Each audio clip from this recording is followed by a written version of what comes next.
in. Yeah.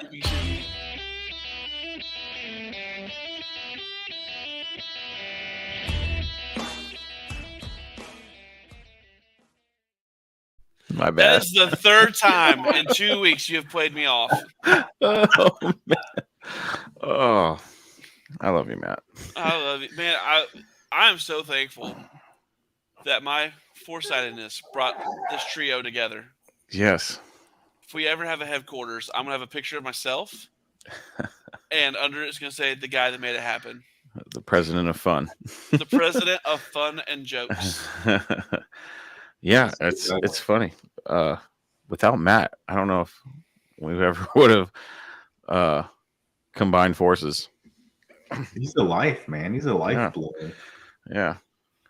He saw his way in. Let me get these guys into a chat together. Let me just try to make sure these guys are friends. Never in the history of Mopars has anybody weaseled their way in. No, I'm just joking. Many have tried. Few have accomplished it. First of all, I don't weasel nothing. I'm a bull in a china closet. What's up, Frankie? What's up, folks in the chat joining us here on a Saturday night? Poor Aaron. He was like first at 10:30. Oh man. Muscle Cars of the Strip, gentlemen. It's coming up awfully quick. Oh, I'm so excited. I'm so excited. It's gonna be my first time in Vegas. Mine too. Yeah. Yeah. First going to be a lot of fun. Oh, so while we're on the subject, I'm sure people are wondering, my car's not done yet. And if it is running and driving, then we're going to go cruising in it. If it can only be presented at the show, I'm going to rent a Hellcat, and we're going to still be able to cruise around. I just want to go real fast in the desert. With the amount of people we have, it might have to be a Hellcat Durango. But okay, I have a different request, Chris. Okay. You're obviously towing the car down with your truck, right? Yeah. Well, you have like the Starry Night headliner, right? Yeah. We got to do a Vegas taxi cab game show, like you. Yes, right? Mopar Confessionals. Right? What's it? Is it a cash cab? That's what it's called. Yeah. Cash cab. I was thinking taxi cab professionals, but I mean cash cab works too. I was thinking Bang Bus, but I think we're on the different. Look, I already told everybody on an earlier live. I'll show it, but I ain't proud of it. No, Vegas is going to be, man. First timers in Vegas. It's all. I almost feel bad that we're going to be spending so much time at a car event, just because I'm like, man, the amount of debauchery that can happen in Vegas. And I'm not talking about dirty debauchery. I'm just talking about just having a crazy good time. There's so much stuff to do and see. And you probably won't remember it come Monday, but it's still a lot of fun. I've been warned by a buddy to make sure the first night to get some sleep, because you'll get there and you think, oh, I'll just look around real fast and then go get some sleep. Then the next thing you know, the sun's coming up. Mm-hmm. So the casinos are tricky too. They make it so you can't see daylight. Oh yeah. Now, look, I have some level of training being in close proximity to New Orleans. That's true. But I hear it doesn't really even compare on most levels. So, I don't know. I've heard some stories about Bourbon Street. I've heard some pretty sketchy stories too. I haven't heard of anything crazy like that happening in Las Vegas as often. Anything it seems like New Orleans is sketchy. It's pretty sketchy down there. But I mean, you got muscle cars at the Strip. Mm-hmm. So far, I don't know. I don't even know if I'm allowed to share this information, but so far we have 20 registered people for just the project cars aspect of the car show, which, I was thinking that if 10 people showed up, it would be a success. So 20 people just for projects, and how many have not registered yet? It's up in the air, but I do know that there's going to be some celebrity guests there. Not just me. I'm just kidding. Well, think about this, Chris. Okay, so this is the first year for project cars at the Strip, right? And it is drawing to date over 20 pre-registered for a first-time event or a first-time segment of an event, right? I mean, it's easier, I would think, to get people people with finished cars will come out there and hang out and go to the show and do the events, but you're literally having to convince people, one, to finish their cars and try to bring it out, or two, drag a car out that may not be finished or drivable yet, like just because they want to share that and be there. Like, your Project Cars at the Strip is asking more of the attendee, really. The fact that it's a first year, you already have 20 people all in, and that it requires more effort than just a standard car show. Man, I think that's awesome. It is, and I am encouraging, because I don't expect my car to be finished. I am encouraging anybody to trailer your project car, push it off, and grab us, and we will help you push it into the slot. I think that would be fun. I don't think anybody's ever.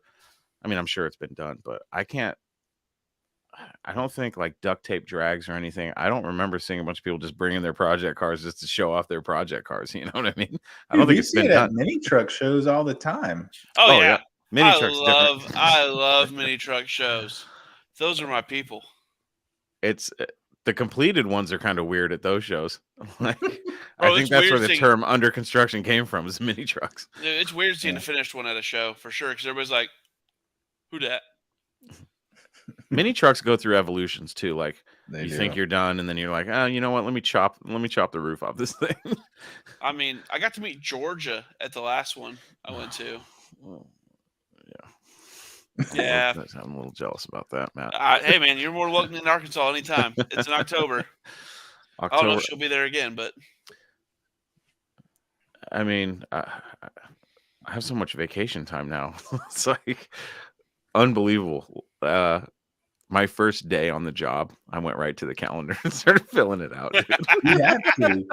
Look, I'm serious. You got to do that, right? It'll sneak up on you, man. Next thing you know, it's like the end of the year, and it's like, oh crap, I forgot to take my vacation.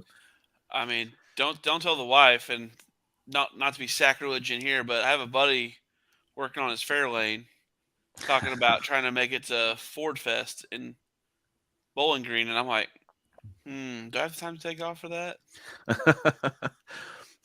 I don't know, man. I just love these events. They're so much fun. They're a blast, especially when you get a good crew going with you.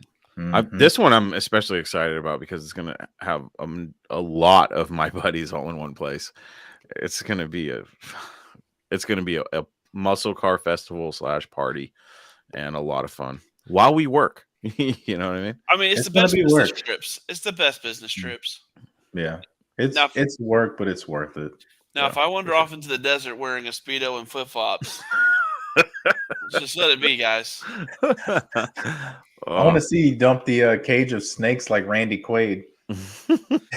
Bro, I will do the best, Cousin Eddie.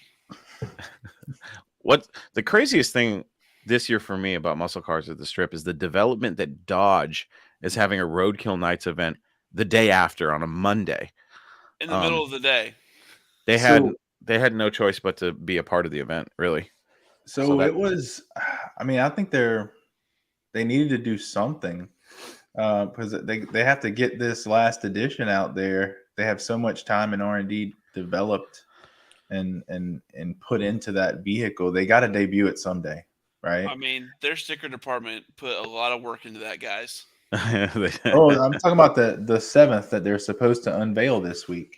Right. I'm just saying, I think they're sweating it because they've had lackluster responses to their previous releases because they've all been sticker packages. Mm-hmm. I wonder if they were looking at the calendar like, where are we going to do this?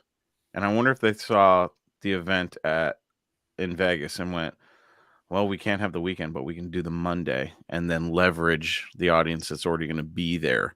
I mean, it's a smart business move.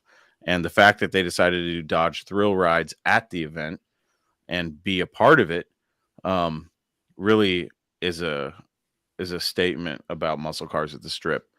So I'm really excited about it. When I found out that they were going to be part of it in any way before their event, I was like, wow, that's pretty awesome. So we'll see what happens. Part of it is too because historically it was Mopars at the Strip. right? Mm-hmm. Yeah. And I know they're branching out because they want to include other makes and models and all that, that's all great and fine. I think that history puts this event in a unique position that, okay, normally when you have, and you guys, I want you to chime in on what you see, but normally when you have just like an open car show, right? You typically see just an inundation of GMs, Fords, like, kind of that, and a few Mopar, right?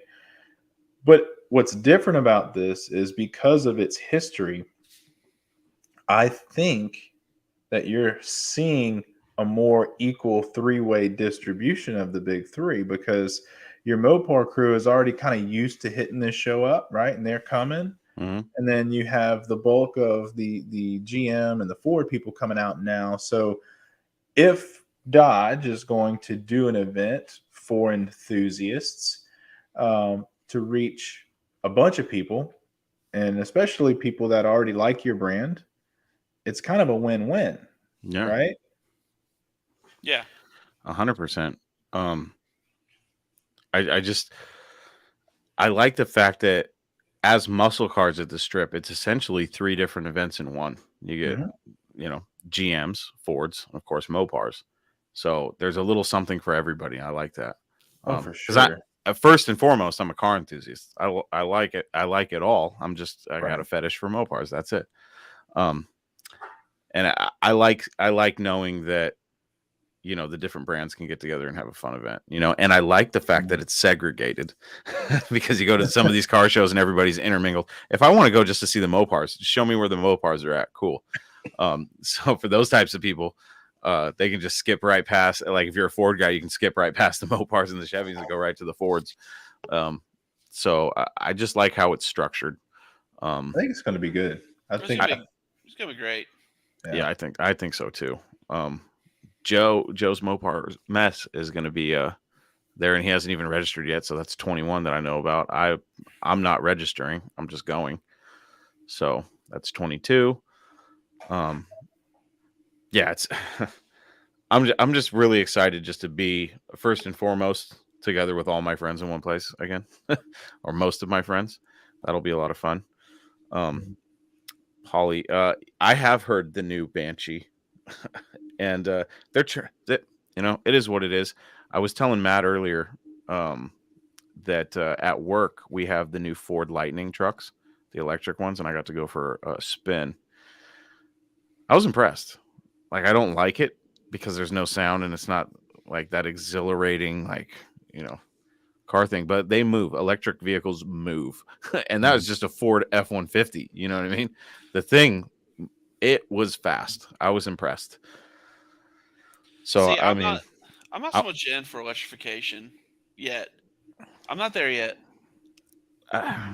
It does nothing for me except for, like, I was telling Matt, I was like, I felt like a POS because I smiled when I was like, whoa, I was like, yeah. And then I was like, I kept telling myself in my head, this is a Ford, you're supposed to hate it. But it made, honestly, if I'm being honest, it made me want to drive one of these new Daytonas just to see how crazy they really are. I couldn't see myself buying one, but I'm curious if they make this badass, stage 9 direct connection Banshee. Right. How fast is it? Over 1,000 horsepower? Let me see what it's like.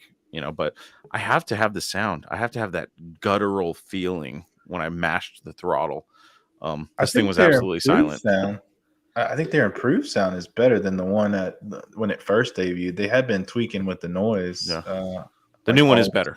The new one is better. It's for sure. But I just don't. There's so much. It's funny every time they post something about it because there's just so much hate, and I'm just like, you don't. I mean, do I hate it? No. I hate the fact that they're pushing all of the stuff that I love out and going, this is all you get. That kind of bothers me. But as long as they still keep making crate engines, then I guess I can't complain too much. Right. I'm really, believe it or not, I'm a huge V8 guy, but I'm really kind of excited for the Turbo 6s they're bringing back out. The Hurricane. Yeah, I'm kind of excited for that one. I really am. Like I enjoy people doing something different, like Blueprint. Did you guys hear about the new engine blueprint drop that they're really excited about. It's an LS-headed 6-cylinder. Oh, I did see that. That looked pretty cool. Or was it a 4-cylinder? It was 6. No, sorry, it's 4-cylinder. Yeah, it's an LS head 4-cylinder. It takes 1 cylinder head off of an LS. That's pretty cool. I'm kind of excited about it just because it's different. I like seeing different stuff. Like, also, I would never say this to a large group, all fans, but I'm just playing, buddy. But no, like, I really enjoy when somebody pulls something kind of fun, creative, like, accepting a whole lot of electric vehicle grants so you can sink all your cash flow into developing a next-gen V8 for $1 billion. You got to give it up for those guys. Those guys, they had us. They were reeling us in. Like, yeah, we're going all electric. Oh, by the way, we spent $1 billion on the next-gen V8. You're welcome, America. God. Thank you for that. I mean, it's like, it was a great chess move. Like, make your competitors think you're going all electric. Everything's going to be electric. We're not doing any gas engines, so they commit as well and start getting rid of their V8 stuff and going to all electric. And then you just smack them with $1 billion in R&D and a facility and another V8 coming down the pipe. No, that's awesome. I like what Alex said right here. To be honest with you, I haven't looked past this event, but I really like the prospect of this. Project cars at the Strip year 1 will be great. So what if you take the cars that show up this year and see how much they progress into 2024, and if they show up again and what level they will show up as? Because the project cars at the Strip, it being completely transparent, it's kind of developed, because at first it was, don't show up if you can't fucking drive your shit off the trailer and drive it into the spot. And now it's like, bring it. Fuck it. You won't win. Like, my hopes of winning are gone, because I really wanted that championship belt, which I'm working on. I'm trying to get that ordered, and we'll get that figured out. But I'm excited to see, somebody's gonna go home from Las Vegas with their project car and a championship belt, a golden belt that says Project Cars at the Strip. That's pretty fucking cool, if you ask me. That's super cool. So touching back on that, man, I've said this before. Shows like Gas Monkey and Graveyard Cars and Ken Diggett and everything, they've really drove you have to have something perfection before you show up anywhere. And so that bled out into the real world. And then you have, I don't even remember how long ago they came out, but then you have 2 jack wagons show up on YouTube by the names of David Freiberger and Mike Finnegan. Yeah. And they are just documenting themselves having a ball in absolute turds. And I think that's whenever they started doing roadkill is when you saw the trend come back of just get out there and have fun in it and do something cool again. Like, because I mean, like I said, man, for a long time, all I saw was it has to be perfect. I cannot go anywhere unless it's perfect. To now it's like, just show up. Let's have a blast. Yeah. I've been struggling with that mentality, especially with how I got my car. It's like, bro, you have no choice. Your car's at the point of it has to be perfect because. Shut up. I'm just saying, man. Like when you start with a project that's already that far into being the perfected phase, you don't really have a choice. You can't half-ass it the rest of the way. You gotta all in that. Well, a lot of people, Mike Coffee, were like, "Don't get it right, just get it running." And I was like, "Could you imagine me bringing a car with a decent paint job, looking somewhat decent, just being a complete turd?" I was like, "Fuck, man." I would mercilessly mock you, and I'm one of your best friends. Like I was. That's honesty right there. It's honesty. It's my favorite car in one of my favorite years. I will mercilessly destroy you if you get it wrong. This is funny because they're absolutely right. It does cause stress. Yes. That's awesome. So much stress, in fact, that for those of you that know, Facebook actually paid me my money. So I'm happy about that. That's the amount of stress that I had over that. So I will be in Vegas. The car will be in Vegas, and I think it's important to. I'm gonna tell some people something right now that I'm pissed off about. It happened to me today. Blake and Matt already know about it. So I had an opportunity to get the Mr. Norm truck back. Now, I was under the impression that I was going to get it back for free, which, I mean, you were really convincingly led to believe that. If I showed, and I won't, but if I showed the messages that were sent to me, these guys have seen them. It really sounded like Pete's son. Pete is the guy I got the Roadrunner from for the trade for the truck. Basically said he was going to give me the truck back. And I said, give me the truck? And he said, yeah, you're the rightful owner of it. It needs to go back home. And so I'm sitting here like sitting on the secret, like, well, if the Roadrunner doesn't get done, I'm going to fucking load the Mr. Norm truck on the trailer and take that to Vegas and surprise people. Like, look what I got back.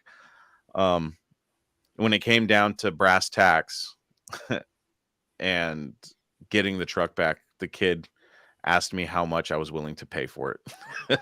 So I gave him an offer, and you guys know how I work. You know what I mean? It was not the 30,000 or 25,000 I was asking for it. I'll tell you that right now. It may be the most low ball I've ever gone on any deal, but it's what I have, you know what I mean? Without draining all my resources, because I still need to get to Vegas. So I made an offer. I won't share what that offer was, but you can imagine, knowing me, and it being the most bottom of the barrel offer I could possibly make. I shot in the dark, and he, short of laughing at my offer, basically said that he was going to try to get as much money as he could for the truck, which is understandable. I get it. I'm still pissed off about it because I really want my truck back, but it's not my truck anymore. I just look at it and I go, that's my truck. You know what I mean? But after talking with these two guys, two of my best friends, they talked me off the edge and off the ledge, and I feel pretty good about where I'm at right now. So I'm moving forward with the Roadrunner, and there will be another project somewhere down the line. I just don't know when. Could be tomorrow, could be next year. But the truck, I think, is a done. That chapter's closed, unfortunately. But yeah, so the big surprise was going to be that if I didn't get the Roadrunner done, at least I had something I could drive around in Vegas. But you know, it really hit me in the gut when he hit me with the price. Like, shit, man. I was willing to pay some money for it, but I guess that just proves how much I'm really willing to let it go. You know, because the price he wanted for it wasn't crazy. It wasn't any crazier than what I wanted for it. But when I went, no way, then I realized that the truck maybe isn't as important to me as I thought it was. You know, because it would be nothing for me to go get a loan. You know, I could get a loan, pay it off. But I'm not willing to do that. So now I was telling these guys that now I have a vendetta that if I ever am at a stoplight in my next project and the Mr. Norm truck comes up, I'm going to have to stomp its guts out. So that's what's going to happen. Man, I really think stomp its guts out. I think it's going to end up in somebody's collection. That's a huge Norm fan. I think it'll just end up in their collection. I hope it goes to somebody that loves it as much as I did and loves it as much as Pete did. His son doesn't love the truck. I can tell that already. So, and that's fair enough. You know, it's not a truck for everybody. Some people just don't get it. But I hope if somebody gets it, I hope that they keep it and take it to the next level that I never did, that I wanted to take it to. I hope they take it to the next level. I hope it doesn't get bastardized or that was my biggest fear, was that it was going to get into the wrong hands. You know what I mean? Could you imagine if somebody got that thing and like LS swapped or something? I might have a coronary. You know what I mean? No, but not that thing. I think that'd be about the same as me telling Chris I was going to K-swap that Daytona. Well, you know what? I wonder who's going to be the first person to hurricane swap at Daytona. You know what that Bro, that's what I'm interested in it. Like, I wouldn't. All right. Oh, well, actually, I forgot to tell Blake. Blake, do you want that Daytona? Yes, he does. Yeah, yes, he does. Well, I mean, the thing is, I had to make a deal with the wife, and the Daytona was the one that came up on the chopping block. Oh, you got to let it go? I gotta let it go to get the one thing I really want right now. What's that? Don't ask. Don't ask. I'm just kidding. No, it's a 60s. Like, I have always wanted one of each of the big three for in the 60s era long bed. So in order for me to be able to bring home a 60s era F100, I must let something go. And that one thing is going to be the Daytona, which is, since I brought it home, been sitting in a buddy of mine's backyard. Matt's got too many Mopars. I mean, I have three right now, plus the C10. You know what Johnny Mopar calls long bed trucks? Parts trucks. So you know what though? I'm not Johnny Mopar. I can just walk out my back door and be like, "You talking about that wagon over there, or that wagon over there, or that 68 Charger over there, or that Coronet over there, or what about that 69 Charger over there, or or that Duster over there." So I mean, I would. So, like, my thought process is, I don't really want to get rid of the Daytona, but it's got to go somewhere. He was trying to give it to me. I was like, dude, I can't take that. Because I know you like those cars. I do. I love those cars. Not driving to Arkansas to get one. Dude, this one's loaded. It had the electric seats and everything. Oh, snap. It's all there. It's a complete car except for an engine. Except for an engine. Hey, I was going to put... Here's what I was going to do. I was going to rear-wheel drive swap it whenever something like that comes around. I was just going to put the small block out of Chief in it after we Hemi swap it. I don't think that's the direction Blake would go, but... No, I know it's not the direction Blake would go. That's the direction I was going to go. Blake knows some people who know some people who know some people, and there's some things. There's some going on that will help the Daytona lovers of the world. Speaking of Daytonas, I found one of the what is it, a 90? It's like an 89 to 91 when they did the newer style dash. That's almost Mitsubishi-esque. I'm not a big fan of those, but it's a white Shelby turbo car, local to me, for $4,000. The problem is it's got the Chrysler fading or the Chrysler peeling paint and shit, but it seems pretty clean. And but I don't want to spend $4,000 on Daytona when I've got a bunch of them. Chris, I don't know what I'm doing. I completely forgot. Dustin's coming to Moparty, and he told me to bring me those 2 Daytona engines for $200. Yeah, that's true. You already you already committed to that. I forgot you better talk to him again. I like the idea of Hemi swapping it better. Well, I mean, if it gets me on the road for a little gas sipper, I'll put the turbo exit out the fender. Well, then you won't get your long bed Ford. I mean, I think I could, at least this way I could drive the car to somewhere to hide it. Wife's gonna be like, "What's that weird shrub in the backyard?" Ignore it. Don't go near it. Don't get anywhere near it. It's full of bees. He's just got a hide site in the backyard with the Daytona underneath it. Like it's full of bees. Stay away. It's gonna be like the moped. You just hide at friends' houses so nobody catches you on it. Well, I mean, my big old ass in that Daytona is gonna be pretty funny no matter what. Oh gosh, God, I love a Daytona. They're nice, man. There was an article that came out that was talking about the muscle cars of the '80s and stuff, and it pissed me off because I was like, had Chrysler they had enough front wheel drive turbo shit. Why didn't they just make it rear wheel drive? I don't get it. They could have had a legend to compete with all the pony cars of the 80s and 90s. They could have had it. They could have had it, and it would have competed too. I looked at the weight of a Daytona, super light car compared to a Fox body. Yeah, and it's like right there. It is right there, and I'm like, it really is. Bro, they could have had a Fox body killer, and they squandered it on a front wheel drive 4-cylinder. Yeah, shit, I didn't think about that. I made a deal. I made a deal with my dad, and we have an '88 Shelby Z that we're gonna yard the engine out of because we have a CSX, a little Shelby CSX, and it needs an engine. So we're just gonna the '88 blue Daytona. It's like that electric blue color. It's got a nice dent in the door and a little bit of a dent in the quarter. It can be fixed, but I didn't realize until recently that all the pro stock Daytonas and stuff from the '90s. there's companies that still manufacture all the fiberglass for them. The Lexan window kits, the extended front end. The front end's a little bit extended. It looks badass. Yeah. Fiberglass hoods, fiberglass decks.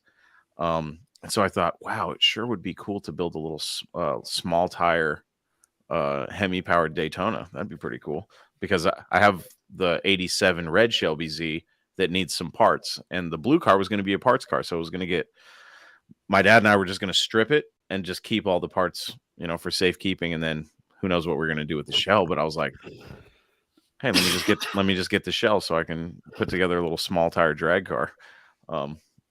So I think I don't know. I don't have anywhere to put it right now. So that's kind of down the line, but welcome to my world. I know it might end up at Blake's store. Like, hey, dude, can I?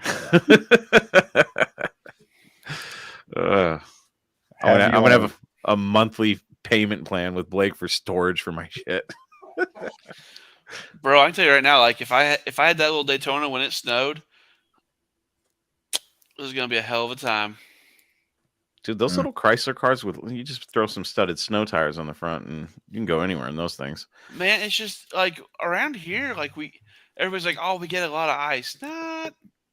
Yeah, but it would have been so much fun to have that little light ass front wheel drive car. E-braking everywhere I go.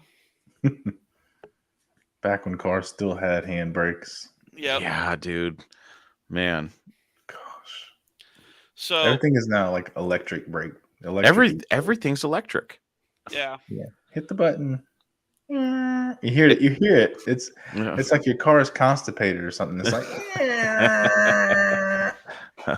So, have we talked as a group about the elephant in the room of what was the Fast and Furious 10 trailer?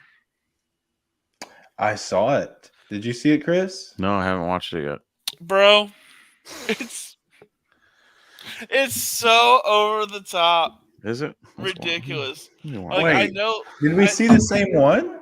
I'm talking about the one where Vin Diesel dropped a Charger out of an airplane, took out 2 SUVs, then got harpooned by 2 helicopters, jumped off an overpass, smashed them into each other, and then gets cornered on a dam, and he goes, your one mistake was you left me my car, and then proceeds to drive that bitch right off the dam and down the wall.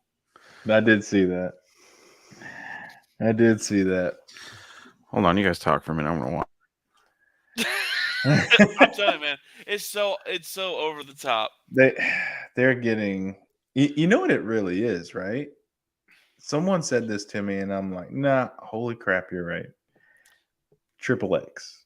Remember Vin Diesel's Triple X movies back in the early 2000s? How outlandish and ridiculous they were and horrible they were. Yeah. That is what they are doing with these ridiculous stunts in the latest of the Furious franchise. Bro, I tell you right now, I thought I'd seen it all when he Tarzan swung that one Charger after the rope bridge collapsed in the last movie. I was like, they can't top this. Then they sent a Fiero to space. Yeah, or pulling a safe down an interstate. I mean, with 2 of them, with 2 Chargers. I want that Hemi package. You know what always bothered me about that, Matt? All right, this is like, I'm the most horrible person to watch any type of movie with because of continuity. Like, I'll point stuff out because it irritates the crap out of me, right? Yeah. All right, so in the movie, they steal some SRT Chargers. Yep. Right? Yeah. And like they acquire these SRT Chargers, right? So when they do work on them, they're like, I want to say they're like 20. The ones they steal is like a 2014 or newer body style, newer ones. Yeah. Yet the ones that they wind up pulling the safe with that they modify or a generation of body style before. Yep. And it's like that's not even the same car. Like that's not the car you just said it was. Like it drives me nuts. Dude, it's like I said, I watch them because they're great popcorn movies. Oh yeah. But they're getting ridiculous, dude. Oh bro. Like I was watching that trailer and like John Cena's choke slamming people through the floor of a house. and Jason Momoa's out there. I mean, so the theory that I've heard is they're going to introduce Brie Larson as Brian's sister. Really? Yeah. I would honestly rather them do that than try to bring back CGI Brian. Oh yeah, for sure. I need to just let that go. Yeah. But I mean, like, of course, from what you see from the botched together trailer is it's all about family, right? Yeah. And it's all about family. I can't wait for the family memes to come back. Those are golden. Love the family memes that come out when these movies come out. I love it because you got.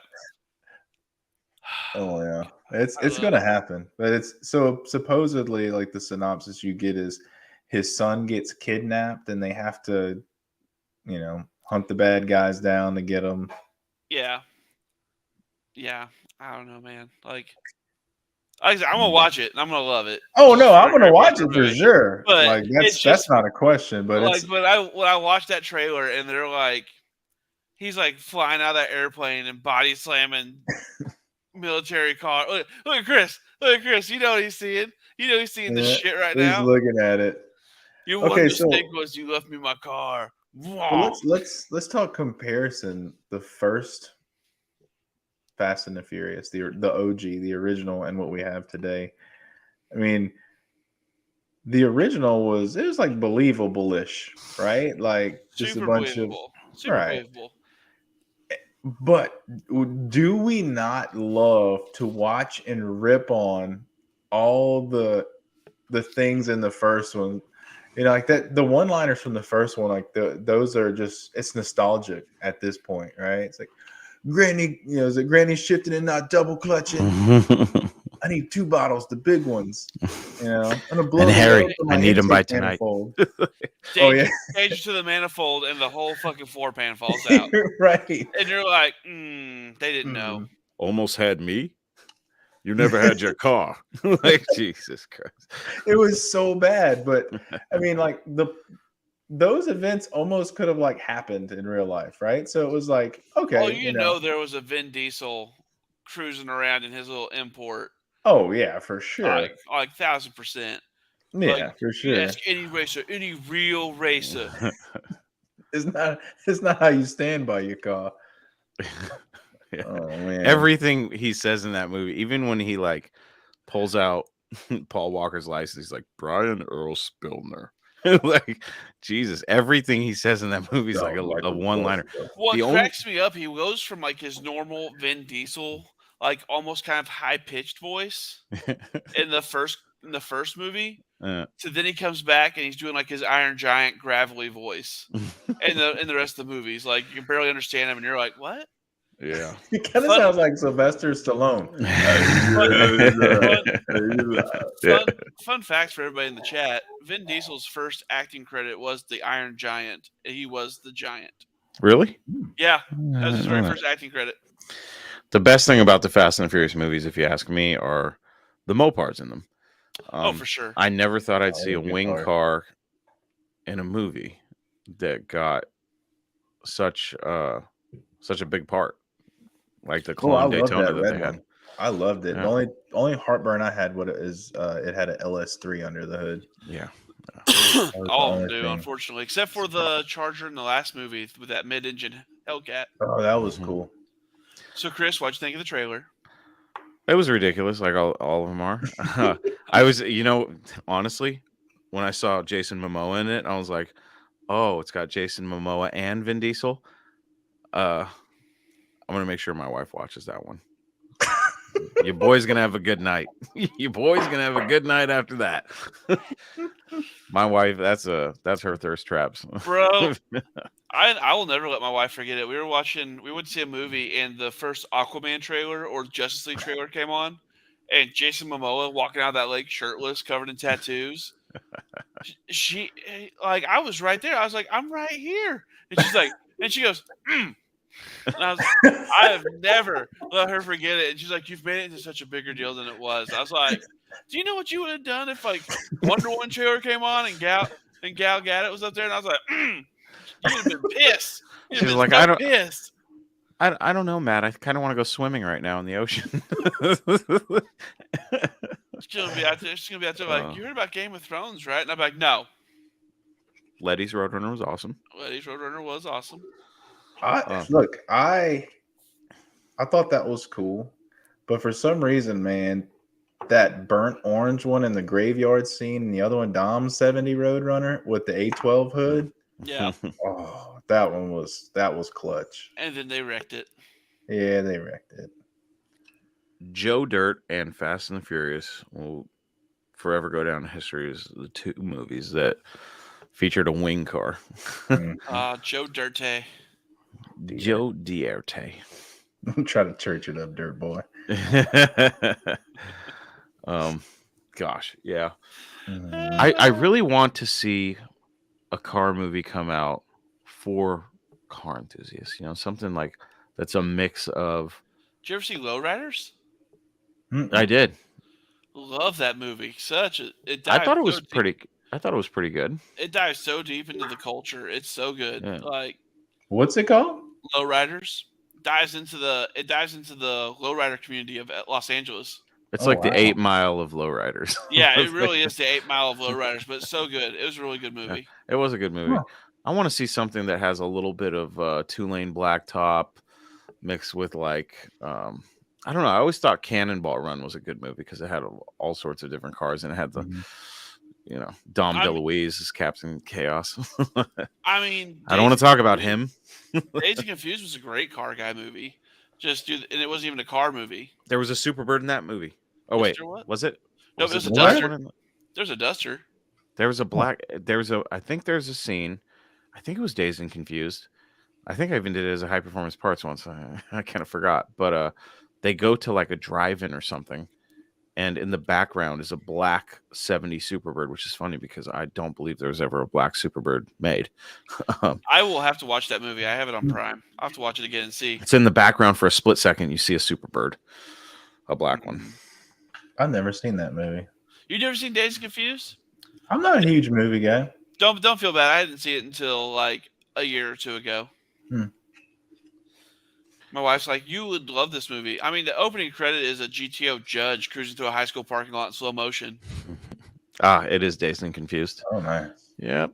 Black Superbird, which they never made, with white guts. Beautiful car. Oh, man. But, I mean, you got McConaughey running around in his Chevelle. All right.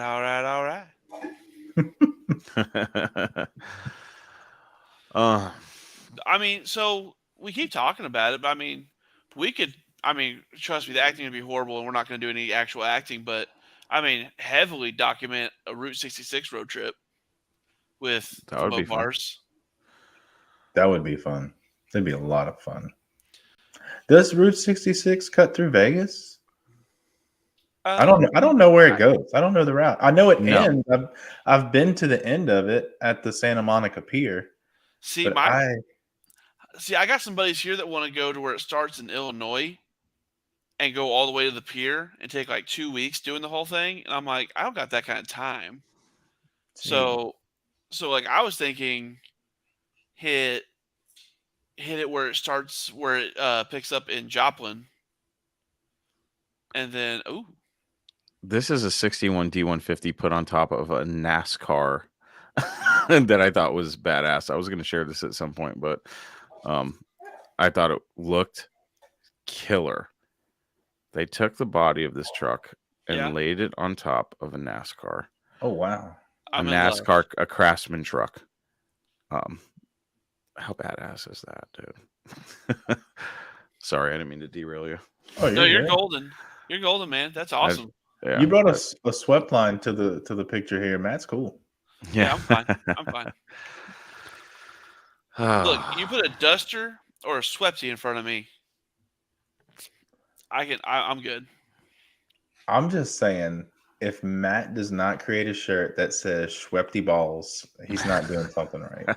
Bro, I need to get on the merch game for sure. You do, man.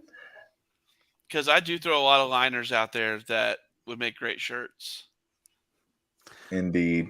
I was joking at work, and my buddy said, I said, your mom listens to my podcast as an insult. And he said, dude, that should be a shirt. And I was like, that would be a fun shirt. Your mom listens to my podcast. It'd be a great shirt. Mm-hmm. Like there's one night on our other show, Chris asked me a question. I was like, 1,000%. And he's like, yes. And I go, maybe. Yeah. And he's like, oh. But I mean, it's just there's so much to do, and it's just let's talk about something fun that'll piss off on my Mopar people. Wait on me. Uh-oh. What is a non-Mopar that you want to put a Hemi in? A non-Mopar, I want to put a Hemi in. Yeah. And we're gonna have to do it. Oh shit. No, let's take it a step further. You have to do, I would say, do two, but from different brands, if that makes sense. Okay. Push it, like, instead of just picking one, pick two separate cars from separate brands. 71 Chevy Impala Kingswood. Interesting. Is for one of them. Interesting choice there. Oh, I'm a wagon guy. I do love me a good wagon. Oh, wagons are awesome. Oh yeah, they are. And then to really piss off a certain niche of people, a Lincoln, one of the Lincoln with the suicide doors. Oh, nice. Yeah. Those are slick. That's what I would do. Yeah, those are the two I would do. Like, really, I mean, I write down the chat. It's blowing up with like, oh yeah, sports cars and muscle cars. Nah, let's Hemi Cadillac, GTO, Fox body, 59 Corvette. So there's a couple guys with them in Fox bodies right now. I have seen Fox that. bodies. Yeah. They're AMX. light. A VW bus, that would be fun. Oh, that would be dope as shit. That would be bad. Ah. Talk about a six-figure bus, you know what I mean? Those flat nose buses like that, you know, the engine, the doghouse is like literally right between or behind the front seats. So that's like the coolest display piece. Like you just pop the doghouse up and it's right there. Actually, Blake, glass lid. You know what I mean? Like get one made that like. You're not correct. You're not correct. In the old combis, the split window buses.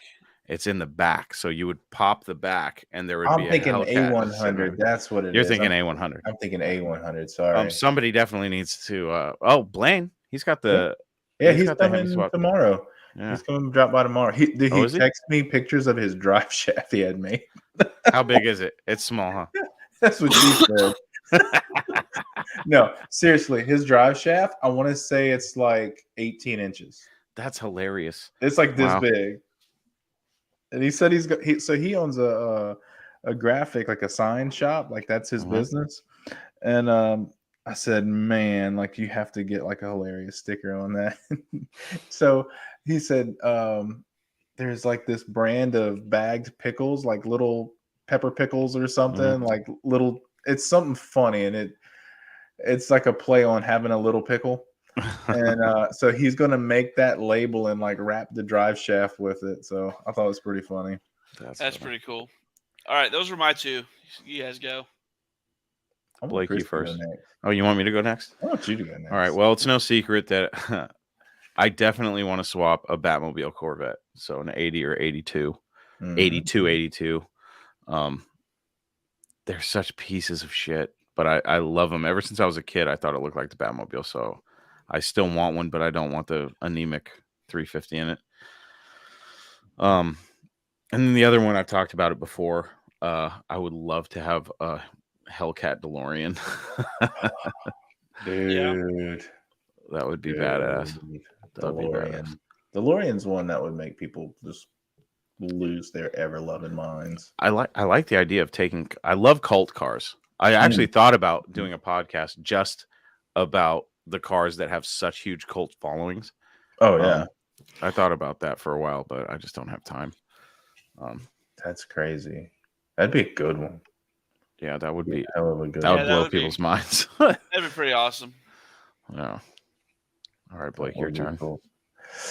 Ooh, it would have to really tick the right people off. We were kind of talking about this a little bit earlier, but I think, man, I'm gonna go after the Cyclone, the GMC Cyclone. Like those people are nuts about those trucks. They're cool trucks.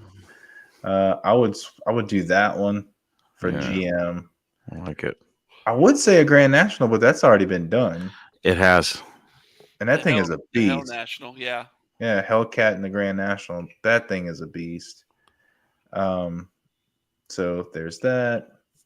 Then I'd go for the Jugular. A 1970 396 LS6 Chevelle. Ooh. Yeah. I told you it's got to be one of the sacred ones, and you went for it. Is the 454? That's the 454. It's the 454. Yeah. It's I'm pretty sure. Yeah. Oh, but no, like I would go for the 70 Chevelle. Yeah. The one that everybody covets the most. Yep. That would be it. Oh. That would be the one. I saw one at a car show a couple weeks back. And they had this huge Mercury V8 in a 70 Chevelle. I don't know where that thing came from. It was insane. But I think if you put a Hemi in it, people would lose their minds. I like this idea. I always like the Panteras. They're a cool design, man. Like that's cool. I like it. It's a good idea. That'd be a good one. That'd be a real good one. What else is just like hands off? You just don't touch it. Like that's like a hell to the no. Like a Shelby Cobra, maybe? Yeah. I think someone did that already. Did they? Really? I think I saw one at SEMA. Yeah, I'm pretty sure. Oh. Same with I always thought it would be funny until it was actually done to Hellcat swap a Viper. Somebody did that, which I was like, oh, that's pretty fucking cool. I knew it would be cool. Someone already Hellcat swapped a Prowler, which is brilliant.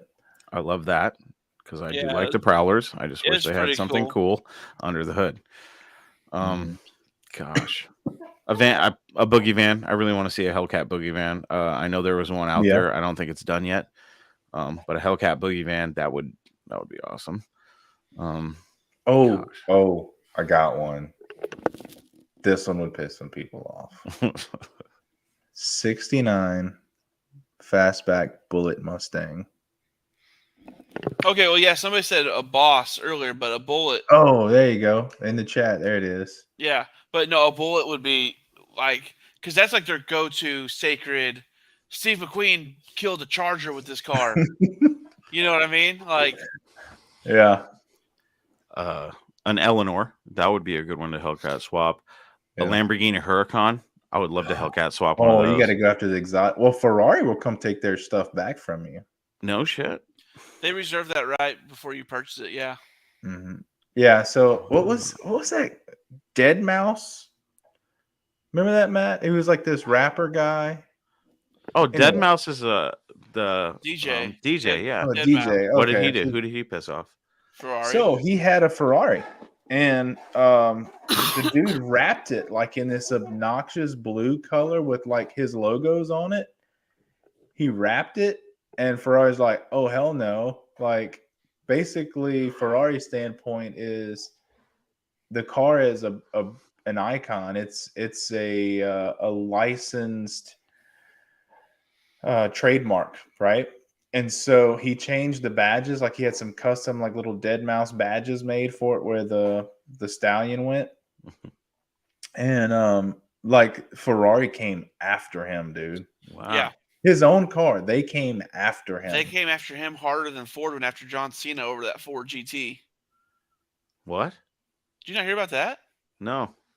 See, I forget you don't keep up with this stuff outside Mopar. John Cena signed a contract purchasing a Ford GT, one of the newer ones, and he didn't fit in it after purchasing it. So he sold it after signing a contract. He wouldn't sell it, and Ford came after him hard. Really? Real hard. It was quite the thing. It was quite the scandal. And that's funny that he didn't fit in the GT40. Yet there was a Texas Metal episode on Velocity. Jeez. I was just thumbing through it, and I saw it on Velocity a couple months back. And he had bought like an MG midget and sent it to Texas Metal in Houston to customize it for him. Bro, he likes odd things, but have you ever been around a Ford GT? I'm sure you guys have. Yeah. See, for you normal size folks, it doesn't look that daunting getting in one. For us larger folks, that is a metal coffin, and I would not be caught dead even trying to get into one. Oh, I have a story for you. So I live in the land of Microsoft. Like I don't live there, but I live in the state that's, you know what I'm saying? And I, for a while I was doing construction, and there's a town that Bill Gates lives in called Medina, and it's right on Lake Washington. And we had a construction job out there, right? And there was this little coffee shop in like on the way to the house, and I was driving there in the Ford POS work van, and there was a Ford GT, right parked on the curb. Door opens up, and a guy your size, Matt, is getting out of this thing, and it was struggle city. Yeah, for that poor guy. I was like, damn, dude. Like, I guarantee you he hates driving it. I was thinking to myself, man, I hope you get what you're looking for in that thing, because I'm like, there's no way I would even. I sat in a Viper. I'm a big guy, but I'm not a big guy. I sat in a Viper and I felt claustrophobic. Yeah, you know what I mean. He looked like he was in pain trying to get out of that thing, because he got out, but then you kind of have to lift yourself up and out because they're so low to the ground. And I was just like, Jesus, man. To me, that struggle wouldn't be worth it, because like I have to be comfortable driving a car, and he just looked miserable in that thing. So we've talked many times about the car culture in my neck of the woods. Sure. And how there's a lot of high dollar cars in this area. Well, one of my good buddies, I'm not going to name names, has a detail shop. We would play the game of Will I Fit?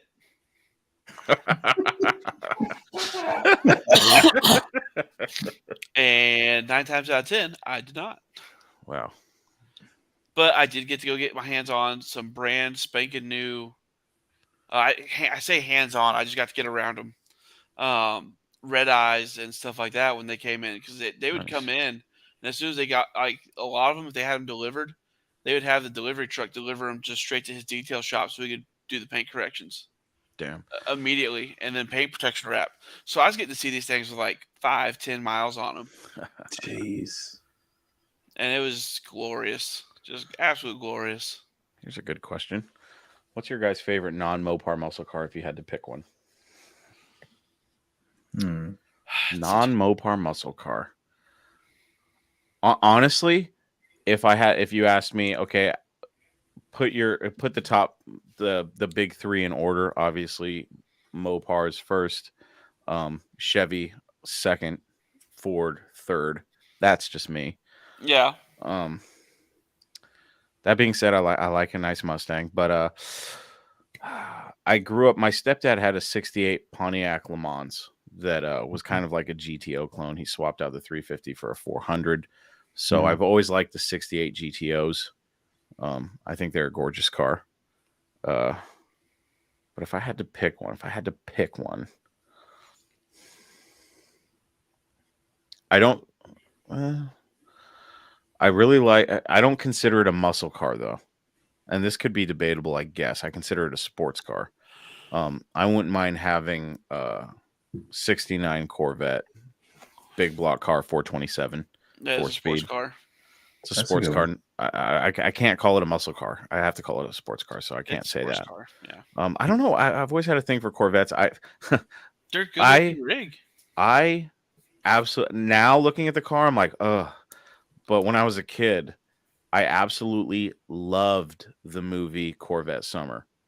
And growing up, only because how awesome would it be for you to go to auto shop and they go, we're going to the wrecking yard to pick a car to rebuild, and that kid's in there all depressed and shit, and then he sees the Stingray emblem fall from the sky, and he fucking stops the machine because they're about to crush the '73 Stingray, and he's like, stop the machine, And everybody's like, what the hell? And he's like, you see what this is? This is the car. It's a Corvette. And then they drag the Corvette in, and the kid's so good. And Mark Hamill, Luke Skywalker, plays Kenny Dantley. And he builds this custom Corvette that was actually built by Corky's Custom Studios. And he converted it to right-hand drive, and it had candy paint. And it was just gorgeous car. For the time period, looking at it now, you're just like, God, what a gaudy piece of shit. But as a kid, the fenders, I have always loved a Corvette, a nice Corvette. I don't know, late 60s and early 80s, my favorite. But funny enough, we're on a Mopar podcast. Funny enough, those C4s are getting some serious love right now, because like the late 80s, early or mid to late 80s, early 90s, people. I would love to Hemi swap one of those, dude. The salad shooter wheels, guys. Yes, that's what we used to call them. Fuck, I never thought about that. That would be cool, because the like whole front blades. The whole front tilts up. You could have a fucking Hellcat just sitting right there. Fuck. I feel like cool. you have to make an entrance with that too. Like you got to be like all decked out in a white suit with like some sort of like a neon undershirt and a gold chain, Miami Vice style. Never gonna give you and a white sweater tied around your neck. Yeah. Dude, could you imagine rolling up to a show and hitting a button and having the hood like on an automatic tilt and just go with a flag in the middle. The fog machine on the back deck, so when you open the doors, it just rolls out like in some kind of weird 80s dream sequence. Somebody's having like a fever dream flashback. All right. Alex says terrible movie. Corvette Summer was a dog shit movie. I liked it for the premise of a kid gets to build a custom car in his class. I mean, it was absolute garbage, but for what it is. I was pissed at the end. I've always been pissed at the end. I was like, you're going to take the whore over the car? Like, what are you doing, dude? I would have said. How it ends? I hadn't seen it in forever. Yeah, he ends up leaving the car with fucking Danny Bonaducci. It's like, what the fuck are you doing? And he goes with the whore. It's like, oh, man, it's bad. It's a bad movie. Hey, man, that was a popular premise. What was it? Ron Howard actually did a movie where the whole movie's nothing but a car chase. And it's because he stole someone's race car and goes joyriding in it. I can't remember. I think it's called Joyride. And it was he stole their Mustang stock car and ran. His dad was the sheriff, everything, and he stole it to impress a girl. And then, like towards the end of the movie, he tags her in the shower, and then she just wanders off. And the guy who stole the car from him goes, "You showed real potential, kid. Why don't you come on the circuit with us?" I don't think I've seen that one. It's called Joyride. I found it on Amazon by absolute random. Blake, what car would you pick? Oh, man, I love the 80s. I would go with a GNX Grand National. There you go. Okay. You consider that a muscle car? In the 80s, I think it was. I think that was about as muscly as you could get from GM in the 80s. Wasn't it a twin turbo? No, it was a single turbo, 6-cylinder, 4.3 V6. Yeah. I knew it was a 6-cylinder. I just couldn't remember how many turbos they had. What's funny is they had that car and it could stomp a Monte Carlo's guts out. It was faster than the Corvette of that same year, or the same years it was produced. Interesting facts about it is they later, closely related with the Cyclones and the turbo Trans Am, right? The circuit, the pace car. Yeah. So in the Trans Am, they couldn't fit the same cylinder heads between the fenders of the dadgum Trans Am. So the Trans Am was almost the same engine and turbo, but with different cylinder heads that was shaped where it could fit between the inner fenders. That was a muscle car, the same powertrain in a Trans Am, right? Turbo Trans Am. So yeah, I don't know, man. But the Grand National was the fastest in its time. It's And that's why GM is second for me. I think they did a great job in the late 80s and early 90s with their turbos. They had the V6 turbo, you know, the Cyclones, Typhoons, the Grand Nationals, the Firebird. What a fun time. Everybody's turbocharging shit. Right. Yes, I love it. I am a huge fan of the 80s. Yeah. I mean, it's like, look, I love the 70s. I think I didn't really know how much I liked it until the good old Clint Eastwood movie, that Gran Torino. That thing was pretty slick looking, dude. It's a pretty cool little car, you know. I don't like a Gran Torino painted up like Starsky and Hutch, though. I think that's horrendous. Oh, you don't like Starsky and Hutch Gran Torino? No, man. I'm not a red guy. Oh, well, I mean, you gotta be a red guy to like that one for sure. I'm not a red guy. I don't have that much swagger. I can't pull off the red. I feel like to be a red vehicle owner, you got to have swagger. To be a red Corvette owner, you have to be on a different level. I could never own a red Corvette. You gotta have your fanny pack on point. Yeah. And your windbreaker jacket that's embroidered with the Corvette logo. And you get in, you put your driving gloves on, and before you actually go, you put your hands on the steering wheel and you just go just to hear that leather on the steering wheel. And then you go, it's time to ride. And then drop you always... Or no, you have the little flipper sunglasses where you're just like, dink, and they go, blink. You always got to have your New Balances. Pure white. Okay, so... Yes. I don't know. You guys remember me telling you years ago I worked at a LS Speed Shop, right? Yes. Yeah. So that's kind of like I worked there. And, man, talk about some of the most stereotypical Corvette owners in the world. Here's a fun story. So I'm at work one day, right? So I worked the front desk, technical support during office hours. And then, you know, probably around 2:30-ish, we used to shut the office down and I'd go turn wrenches in the back with the guys. You know, so they just needed someone on the phone that could spec out like cam packages, stuff like that, right?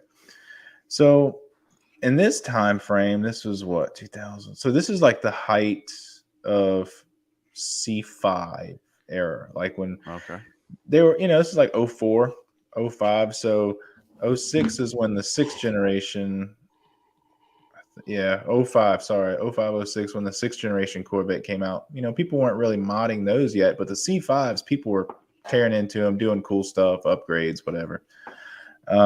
So I'm literally locking up the showroom one evening, right? It's like 2:30. So I walk out the front door, and the way the key system worked is we would just walk out the front door. I'd lock the front door, then I'd walk down the side of the building where the roll-up doors were and go in, to, you know, and actually work on vehicles and stuff. So I'm locking up, and this guy is getting dropped off with his wife. So this guy walks up to me as I'm closing the door, kind of approaches me from behind. But that's not the joke. So he's approaching me from behind, and like kind of startles me. I turn around. I'm not joking, you guys. He has like, you know, the 80s like kind of like shiny windbreaker jacket. You know, members what I'm talking only about? Jacket, or no, not members only. Like the 80s windbreaker jacket where it had like the elastic cuffs with like the stripes. You know, where when you walk, it goes. It's like right.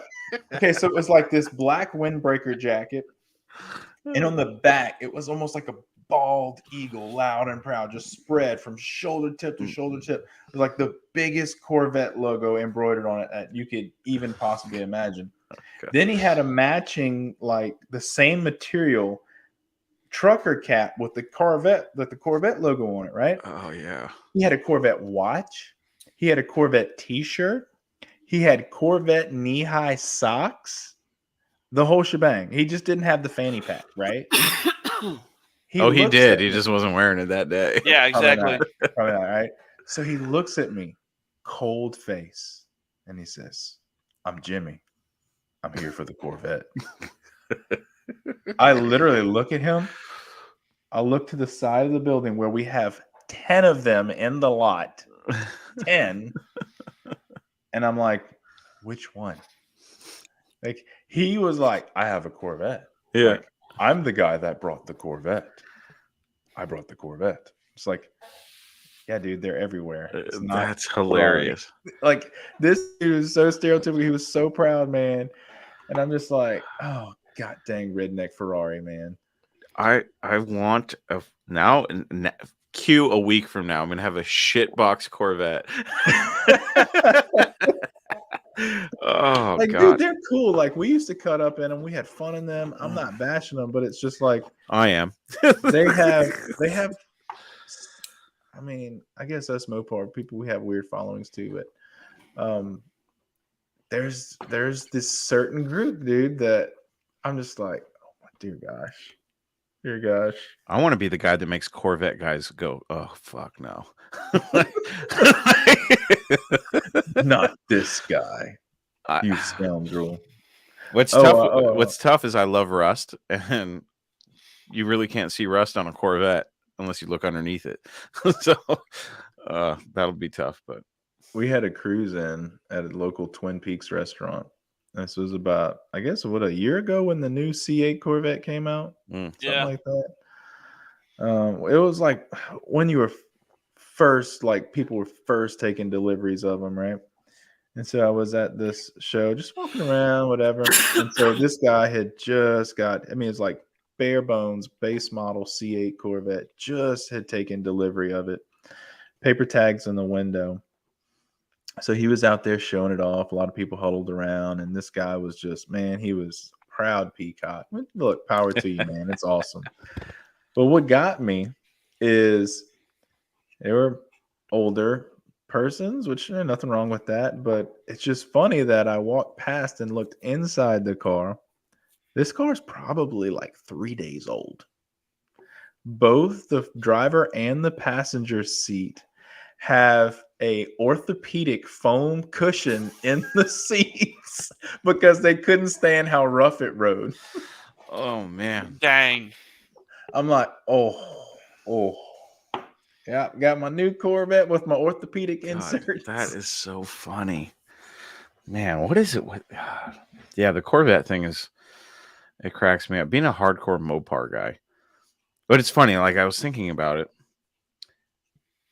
To succeed on YouTube, you really got to do crazy shit these days. I realize that even with the only Mopar podcast out there, I still can't gain traction on YouTube. And I'm like, I'm gonna have to do something fucking retarded. So I may just end up with a shitbox Corvette, and we may do it. Fuck, I might have to. I wonder what the cheapest. The C4 that you were talking about. I think that's the last year that they didn't have a torque tube, so it's probably very feasible.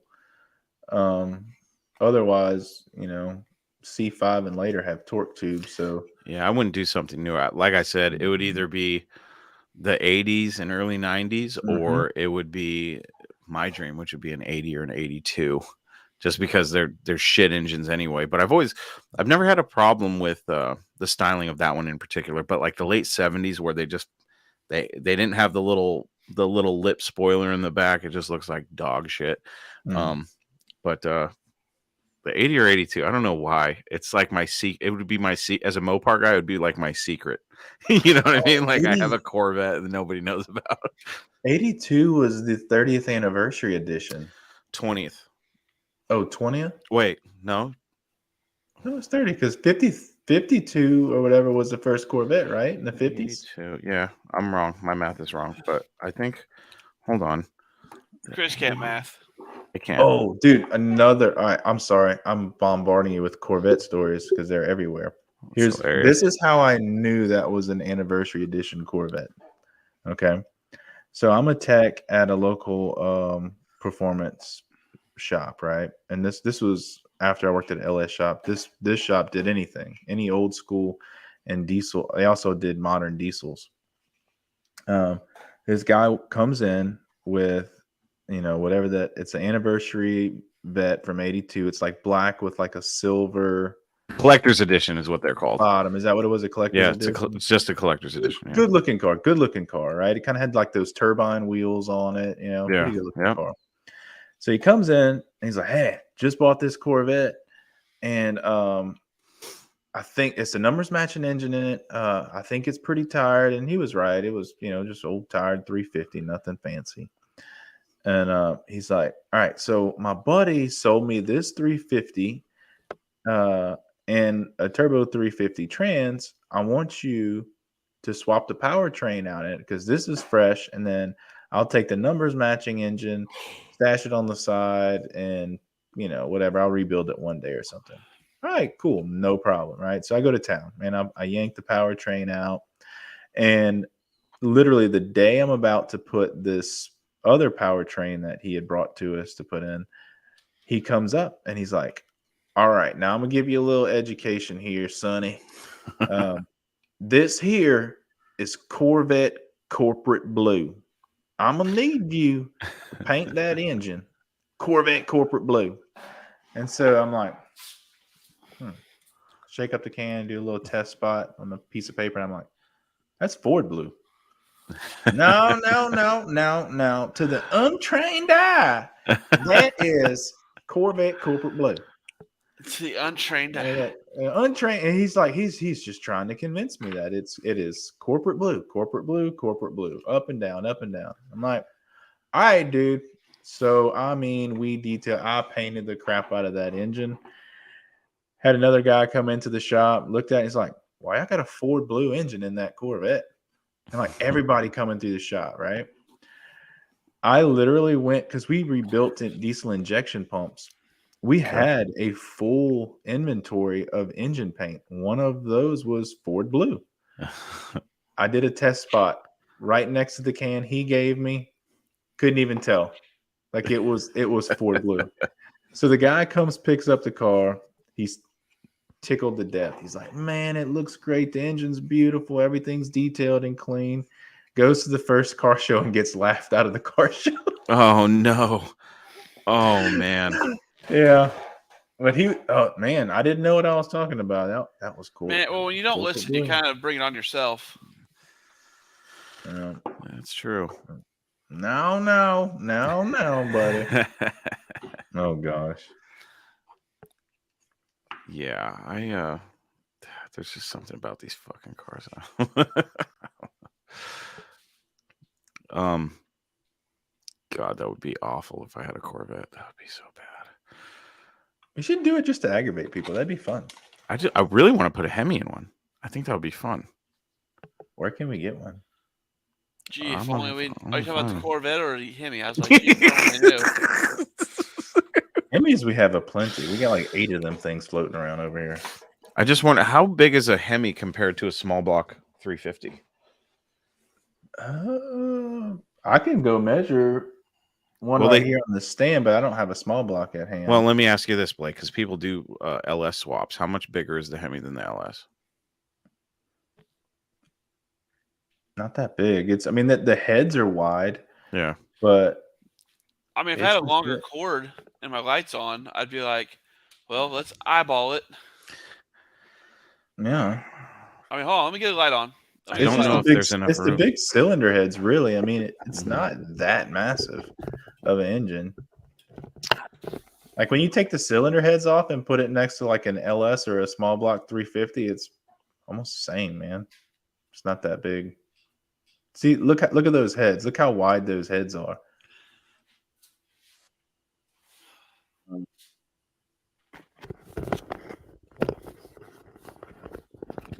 It's good stuff. I'd get it closer, but I swapped to my shorter cord, and I don't know where my long cord went. You're good. I don't know. Oh, it would for sure fit in there, though, Chris. It would fit in the body. For sure it would. I'm gonna have to find one of these things. I'm sure I could get one for dirt cheap because they're such piles. I mean, I think it'd fit. If you don't do it Miami Vice style, you're not doing it right. I mean, like full out Don Johnson. I think this is a good looking car. I know that a lot of people don't, but let me see here. Where is it? There it is. Oh, the Superbird, of course. Huh? It's not a bad looking car.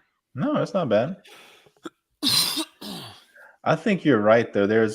So these later C3s with the urethane bumpers, there was a point in time where they went really south. It was That's way too the bright. late 70s that really looked stupid, I think. I think the 80s were cool because they had They the smoothed them lower out. they had the lower valance. Like the bumper hung a little bit lower, and then the back of them has the little lip spoiler that just it finishes the car off very nicely. Gotcha. And I don't know. I've seen some that I just don't like. Good. They look great in dark colors. Lighter colors, they don't do anything for me, but in black or a dark blue, or I just think they're nice looking cars. But the biggest drawback in them, aside from not being a Mopar, is that they have that crossfire pile of shit engine.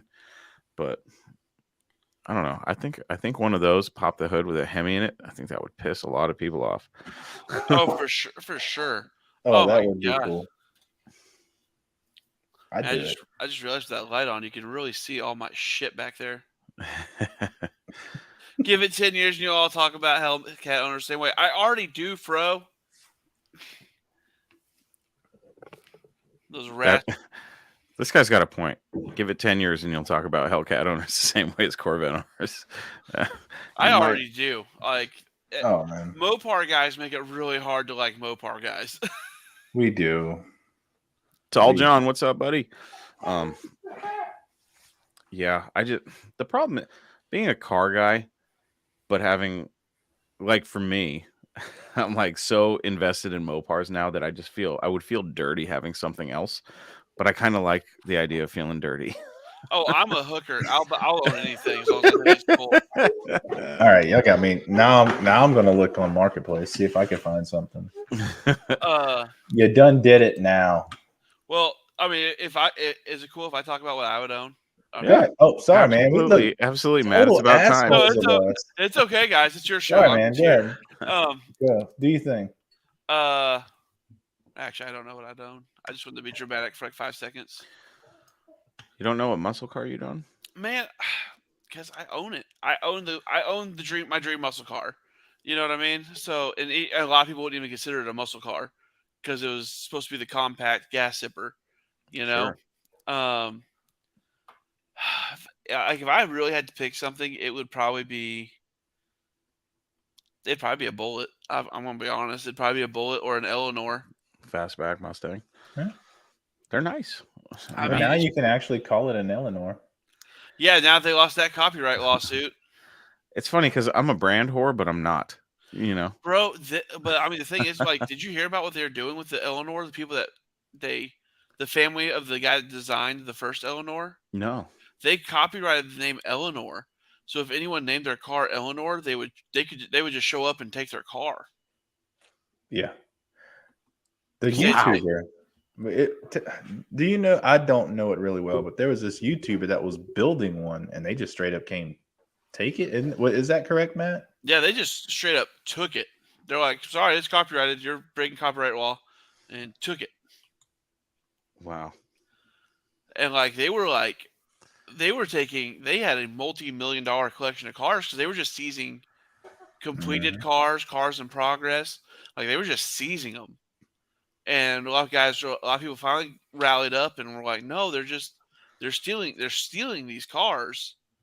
Like you can't trademark a name. So they finally, like, especially shit. What? What? I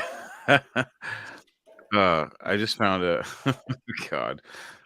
What did you find? Our podcast. I found a 90 Corvette Greenwood edition with 46,000 miles to one owner in California. The 6-speed manual for $5,000. That would be. What the hell is a Greenwood edition? It's like it's got a like a body kit basically. It's like a factory. It's actually not a bad. I mean, for a fucking boxy ass Corvette, it's not that bad. It is. I hate using this term, but it definitely looks like a garage find. This thing's covered in dust. Let me see. Let me pull it up. I can't believe I'm talking about Corvettes on my fucking show. What the fuck? Well, we are talking about Hemi swapping it, so. I've been thinking about it. I said I don't have time, but I really think it's important to have a show that's just about cars in general. Just because. So, in the comments, while you pull that up, who here thinks it's a good idea to build a Hemi swapped, say, a Corvette, and sneak it into LS Fest? Okay, yeah. Oh my gosh. That's so ugly. It's beautiful. Right? That's okay. Thank God I'm not the one that thought it was hideous. It is the absolutely wing, man. Like, fucking hideous.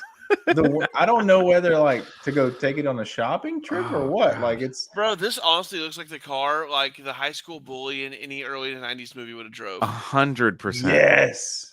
I can't believe this shit box only has 46,000 miles. Wow. Talk about not having pride in your Corvette. Good Lord. Boy, howdy. Needs to be trailered. Wow. I can't believe it is only. Yeah, that's. Look at those wheels. Oh, man. That is so. It's so bad. It's awesome. This cleaned up would be pretty cool at Radwood. I love the Radwood shit. I think it's cool. Yeah, I can't do it. I can't. What, circling back, what cracks me up is Fro saying that we talk about Hellcat owners, say we were talking about Corvette owners. Fro himself has a personal vendetta against Corvette owners. Really? He hates them with a passion. The comments, Chris, that they think we should try to sneak in the LS Fest. What if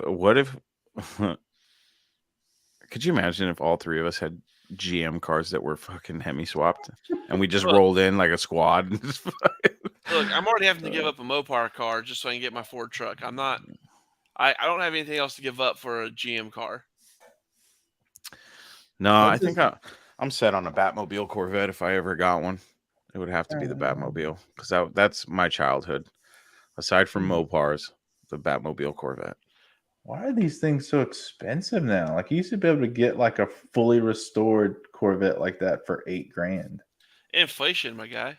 Oh my gosh. Well, the problem is when they get popular. When people find out, that they make cheap fucking cars that we can have fun with, then people start buying them up. Damn, that's a pile of shit. Like, think about OBS Chevy trucks right now. You used to be able to get those for nothing. You used to get them for $1,000 all day. Now you're looking at 20, 30. Jeez. Yeah, that's insane. Damn, there's a lot. Of course, there's a lot of these shitbox Corvettes in California for dirt cheap. Really? Yeah. Does not surprise me. Oh, no. I got this. This one you got to look at. Let me see if I can share it in our chat. I don't know if you can. Can a guest share it? Yeah, do it then. I was gonna say Blake should be able to present.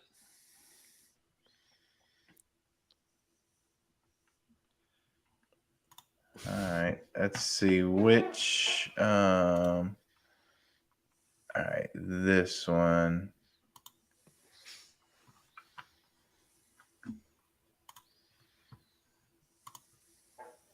That'd be funny.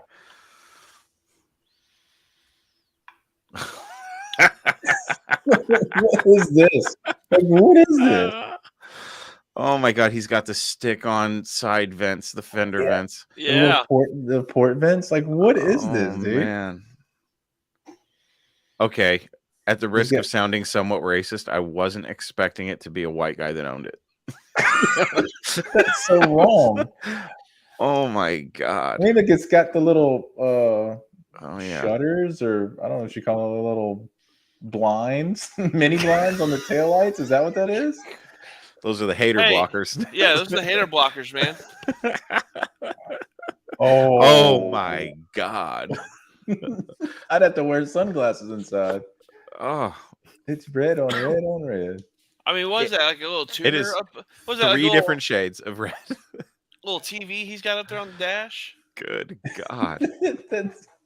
That's probably like a Game Boy or something stuff in there. I don't know.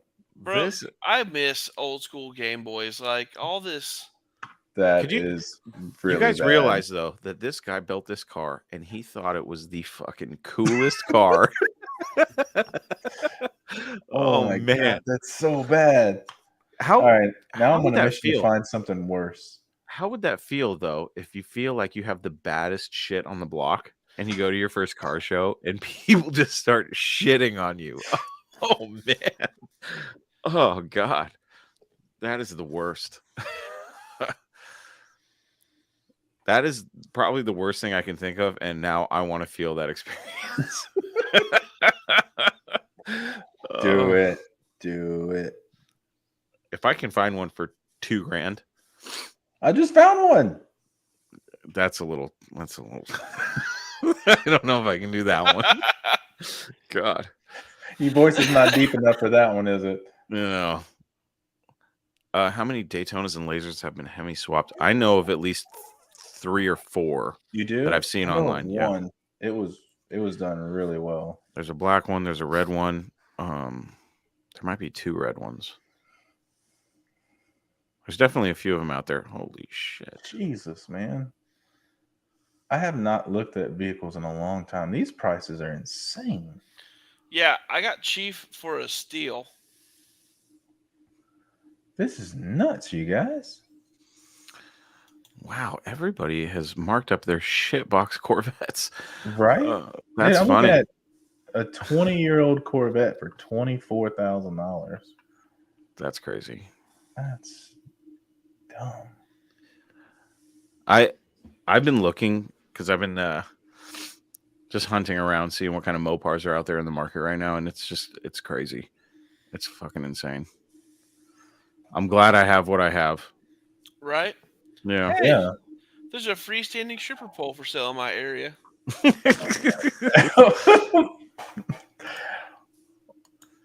Oh wait. Good for them. $500. Of course, it's in Missouri. Fucking meth smokers. This might be LS. This might be sneaking the LS Fest material here.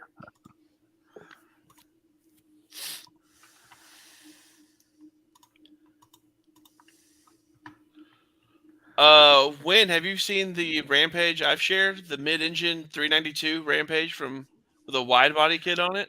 That's Arrington Performance. They have it's that dude's bad. What's it called? The Outrage or something like that? The Outrage, yeah. Yeah. Dude, that thing is a bad dude. That thing's wild. Ooh, another car. I don't think you could ever fit it in there, but I would love to Hellcat swap a Fiero. Bro, Yeah. I mean, they Hellcat swapped a Miata. Surely you can make it fit in a Fiero. They LS swapped Hellcat guys with the splitter guards. Oh, pull up, Fro. In the chat, aside from Mopars, what do you prefer, GMs or Fords? I'm curious.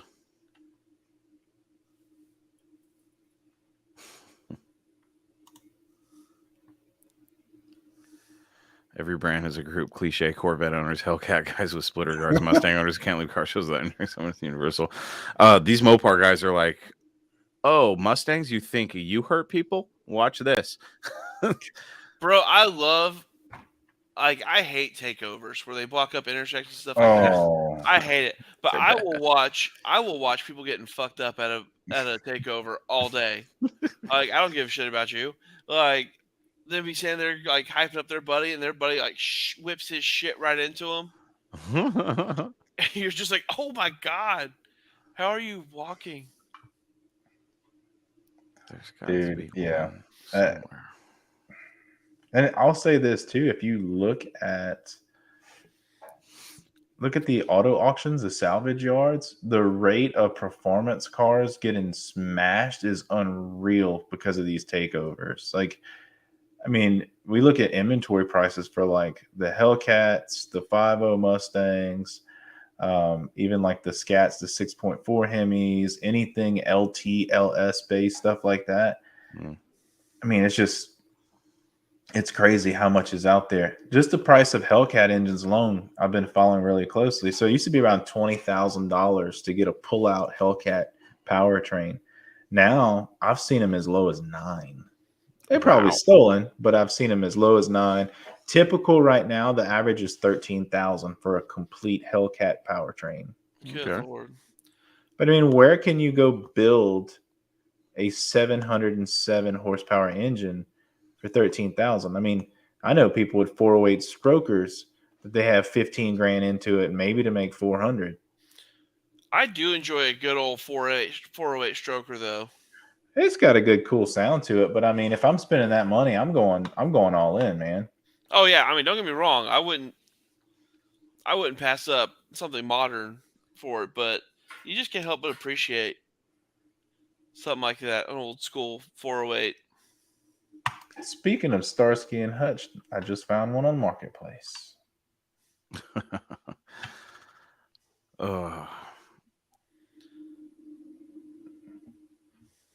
This is crazy. What you got, man? What you got? I'm looking, and California seems to be the Corvette fucking treasure trove. My God, a lot of overpriced shit. Lots without engines, interiors gone. I guess my Corvette dreams are over before they started.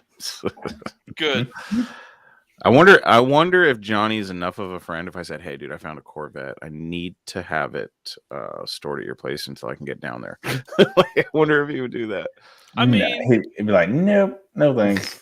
Of course. GM doesn't cross this property line. Found a 73 CUDA for 12,000. Really? Actually, for what it looks, pretty solid. Looks like it used to be an A01 light package car. Well, that sound was "Don't tempt me." It's got all new sheet metal on the back. I mean, it's a project car, but new trunk floor, new quarters, new tail pan, new deck lid. Not bad. I have not seen any 68 to 70 Chargers for reasonable prices lately. No. Seems like any of them that are under 20 grand, they get scooped up really quick. Oh, with the quickness. I mean, they don't last but a couple hours, if that. Yeah. Which I find hilarious because everybody says how overpriced shit is, but yet it sells. So it's like, man. Well, of course they're going to say that. I mean, I love when Mike Coffey posts anything for sale and people go to argue with him. And they're gone in like a day. He had that Challenger for a while. Did he finally sell it? I don't think he finally sold it either. But, I mean, I'm not going to talk shit about it because I would love to have it. I mean, 9 times out of 10, anything that guy posts sells in like a day or two for the amount he wanted. Mm-hmm. I do love me a nice e-body. Now that I have this Roadrunner, though, like my want for an e-body, I think it hasn't subsided. Like I still wouldn't mind having one, but it's less now. Just because I'm like, all right, I got something close. Yeah, I got something close. It's not as gorgeous as an e-body because I think those cars are amazing. You are dangerously close to being blasphemous in my house.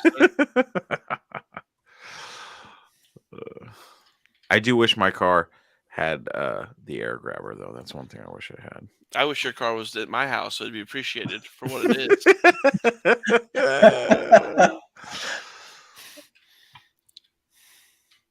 That's good stuff. I would tuck that car in every night. Would you read the Pound Stories? I would. I'd be like, and then the Black Ghost. Matt, if I offered to trade you my Roadrunner for your Swifty and your Duster, would you do it? Oh, fuck you. No. I love you. That's what I thought. But Shut your mouth. Man, you shit yourself. I'd be like, hell yeah. I was wondering where that was going to go. No, I couldn't, man. The Duster, I mean, that was 16 years of chasing. Yeah. I was just testing to see whether or not that was your dream car or not. Testing your loyalty, man. Yeah. Dude, that thing, I had somebody, like the traveling salesman that roamed through the neighborhoods.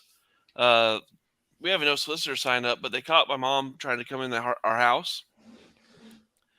And clarification here. My mom retired and moved in with us.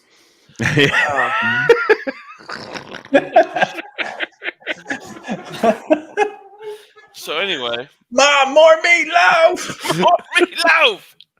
She tried to poison it once, but now I can totally tell.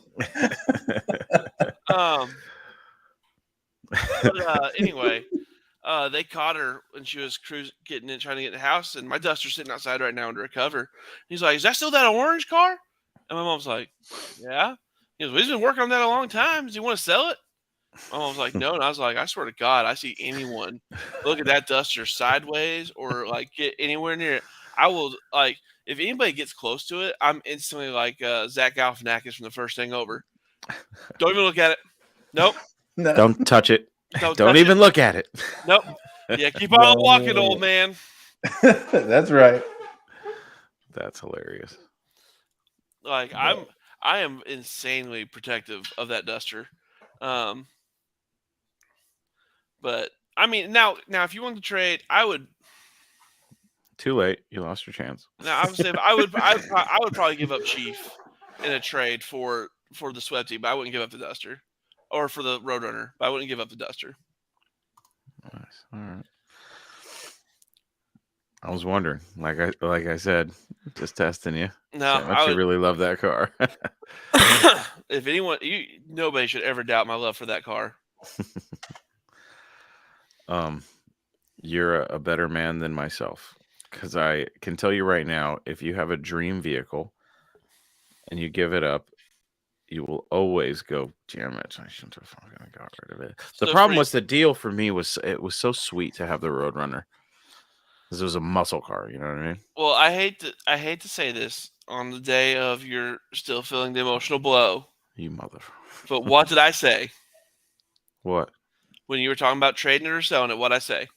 You said I'm going to regret it? Yep. I sure did multiple times. Yeah. I have mixed feelings. Like, I love the... I don't blame you. I mean, of course you're going to have mixed feelings, my man. I really wish I could have just bought the Roadrunner cash. But That'd been dope. I wasn't in that position. And I don't know. In the back of my mind, I'm still like, every time I think, God, I shouldn't have gotten rid of that, I'm like, I can build another tin grill. Just as cool. Maybe not just as cool. And that's also what I've been saying today is like, sure, I mean, you ran your course with that truck, and you're going to be able to get into something and build an actual talking Mopar. Corvette? Yeah, sure. Man, we all know you're going to end up in a tin grill. Oh, it'll happen. I mean, matter of time. I gotta wait for the right one to come along. Yeah.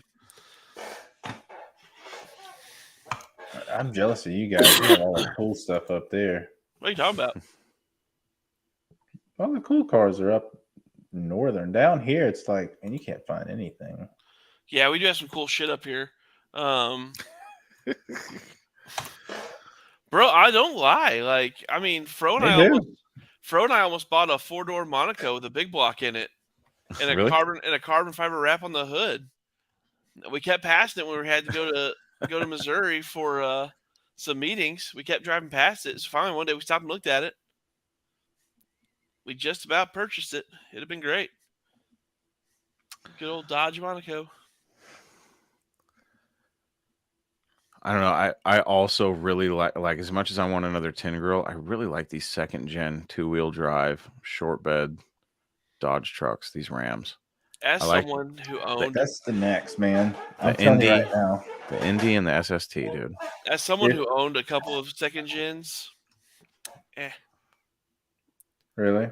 They don't do it for me, man. Like they're just Like I will always get down more with an old school truck than the second gens. I get what you're saying. I think they're going to come on strong. Just being completely honest, I think they're going to hit like the old body style Chevys. Like the second gen Rams are the next. And from what I understand, Holly is working on Hemi swap mounts for them. They already have them, I think. Do they not? I could have swore they did. No. Boosted Motorsports was doing a video on an Indy that he has, that he was doing some prototyping for Holly for that swap. Yeah. Okay. My mistake. Yeah, I wanted to invest in that and try to come up with some mounts and work with some individuals on it, but too many irons in the fire at one point, I guess. Well, there's always room for improvement. Every time somebody comes out with a swap kit or something, somebody always comes out with something a little bit different, a little bit more refined. The thing with Holley is they just have the resources, you know? They really do. That's true. I mean, they just gotta. I mean, in all honesty, they just gotta post on their website. Hey, we're looking for this. Bring your vehicle by. Mm-hmm. Yeah. I'll say this: like a lot of people approach me and like, "Oh man, don't you just hate Holley?" That I'm like, no, like, dude, they're doing their things. Power to them. I'm doing mine. That's cool. Like, I think when we go to Moparty, I think it's a blast. Like, I think competition makes things all the better. Yep. I really do. That Mopar is just a good time. Like, we get together, we have fun. Oh shit! I need to start. Hold on, let me. A-body Barracudas are awesome. They sure are. Yeah, they are. Oh, what's the other rental place like that? Tumer? The what? Oh, For I think it's like, it's like Airbnb, but Trudor or Turo. Turo's for cars. Is it Turo? Speaking of which, I better look up if there are any Hellcat Durangos available. Oh, a Hellcat Durango, you beast, you. That's what you're thinking about for Vegas? Maybe. I don't know. I do like the idea of just unhooking the trailer and just driving the Ram around. That'd be fine. Ram's cool. I dig it. Just to get around. Oh. Damn, we could rent a Rolls-Royce Ghost for only $400 a day. Oh shit, I can get a Lamborghini for $400 a day. I would not do that. That's a waste of money. especially since I wouldn't fit. Okay. People are watching us literally scroll around looking for stuff right now. Oh, we're having some banter. I'm looking for an Verbo or whatever is the other one. I actually own a 98 SST. I like those ones. How did you like the SST? Nice truck or what? There's an indie truck for $5,000 or best offer in Oregon that I saw. What? It's got some hideous 20s on it. It's got the faded clear coat or whatever, the peeling clear coat problem. But I'm like, fuck, if I could get that thing for $3,000, that would be fun to play with. What's the difference between an SST and an indie truck? Nothing really. Aside from the paint scheme, and one's indie and one's just a sport truck. Same wheels and everything, right? Yeah, I think what happened was the Indy was only available for 1 year because it was the pace truck, and I think it was so successfal that Dodge was like, "Well, hey, we got a sport truck. Let's run with it for a couple of years." Right. It's been a long day. Why am I'm brain farting where Moparty is? Bowling Green, dude. Bowling Green. There, I knew it had green. I knew it had a green. Oh, that's funny. It's been a long day. It has September. Been we still need to come up with our plan, dude. What are we doing? That's what I'm looking at right now. He's looking at Moparty dates. So I'm not taking Maddox's Challenger again. We'll rent something before we do that if Chief isn't ready. Matt, while you look that up, for those who are still listening and playing along with us today, we're all going to be together at Matt's Muscle Cars at the Strip, having a good time talking about all the good things related to Mopars and Hemis and. Mm-hmm. We will not be talking about Corvettes. Don't worry. No, we won't. We'll spare you that talk. And then we're all going to converge on Moparty as well. All right. Yes. So if you don't catch us in Vegas, you can catch us in Bowling Green. Hell yeah. I don't know if Blake, it's as cheap. I'm sorry, Blake. Are you rooming with us at Moparty? Oh. Sure. Okay. We're Airbnb-ing it again. That really was the best thing we did. Mm-hmm. Bro, it was such a good time. Like, shared some was. meals, had a lot of laughs. You guys tried to prank me, and I said, hell's no. We sure did. We sure did. Creeper doll. Dude, it was just so weird that it was, like, hidden away in the kitchen. Almost, ooh, what do we have here? And I love how much trust you had in us. You immediately locked your bedroom door. Look, I'll trust a lot of things, but a bunch of grown men, unsupervised, with a creepy ass doll, nope, Not one of them. not one of them. That's funny. I mean, you're not wrong. you're not off there, dude. This shit's higher than on Airbnb. It's supposed to be cheaper. On VRBO? Yeah. Either that, or they just figured out that's when to raise their prices. Mm-hmm. What I was going to say is for those of you that are like, oh, I can't make it out to Vegas, I highly encourage you to look at flights right now, because one of my coworkers, she's going to Hawaii with her whole family, like 2 kids, for $500 round trip. I was like, huh? Wait, what? On what airline? Probably a shitty one, but that's beside the point. I'm flying on a shitty one. It ain't that good. Yeah, I was like, Hawaii, are you sure? It sounded too good to be true, but she says it's legit. Like, stuff you in an overhead compartment? I know, right? I was like, wait, round trip? She goes, yep, round trip. I was like, that's too good to be true. It's gotta be. Let's see what it is right now. Let's say I'm in, and it's September 16th through the 18th, right? Mm-hmm. Yeah. I'm going to Las Vegas. That sounds right. So let's see. Oh, nope, I'm off. It's the 14th. Like, we'll be there the 14th through the... Say you check in on... Oh, last year it was like the 16th or something. Mm-hmm. Then. I think they always hold it the week after LS Fest. They do. They have them bam, bam, bam.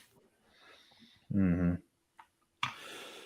But, now there's so many daggone LS Fests. There's like Vegas, there's Texas, there's the OG in Kentucky, and maybe one in Florida now. I don't know. There's definitely a lot of fests. That's for damn sure. All right, here's a house. Blake, is the missus joining you in Bowling Green, or is it just you? That one probably just me, I would think, maybe. Okay, because this one is 2-bedroom, 2 bath, $95 a night. It's cheap. I like that. That is definitely a good buy. All right. So let's just say you live in Tampa, Florida, and you want to go to Las Vegas for Muscle Cars of the Strip, and you're going to show up a day early on the 16th, and you're going to leave on Monday, so you can still attend the Dodge event. The cheapest ticket I can find is $267 round trip. Mm-hmm. That's not bad to get to Vegas. I better do this through my phone. So not bad at all. What? A lot of times they have the I don't know if they do at this point in time, but the Southwest Want to Get Away. Every now and then I used to see Vegas Want to Get Aways for Southwest, like for like $99 one way. Wow. So 200 round trip. So I would definitely check your areas and see if you can get one of those want to get away tickets to get out there, because once you get out there, it's not that bad. We're staying at a hotel right near the airport. It's a brand new hotel. There's a few right there, right by the airport. And it's like $140, $150 a night. Not too bad for a brand new hotel. I definitely want to go to Carlisle. Syracuse Nationals. I've never heard of that. I usually go to Carlisle every year. So the last couple of years, we helped put on the Hemi Swap seminar. I really enjoy Carlisle. Good people. There's some things I wish would be improved a little bit on, but I mean nothing that's a deal breaker. It's always a good show. Last year they had a record breaking attendance, something like 3,000 people, 3,000 cars registered or something crazy. Yeah, it was huge. I think it was 3,000 cars. $530 round trip from Seattle to Honolulu. That's a screaming deal. That is pretty good. Okay, guys. I know we're talking about getting to mats and flights and stuff, but I have to digress for just a minute because I found something that was super cool. Okay. I got to share this. And I want you guys to pick out of these pictures what I think is the coolest thing. The coolest thing. Okay. About this vehicle. You guys see it? Okay. Is it the club cab? Oh no, that's cool. But let's just go through all the pictures, and there's something that's going to jump out at you and be like, "Man, that's pretty awesome."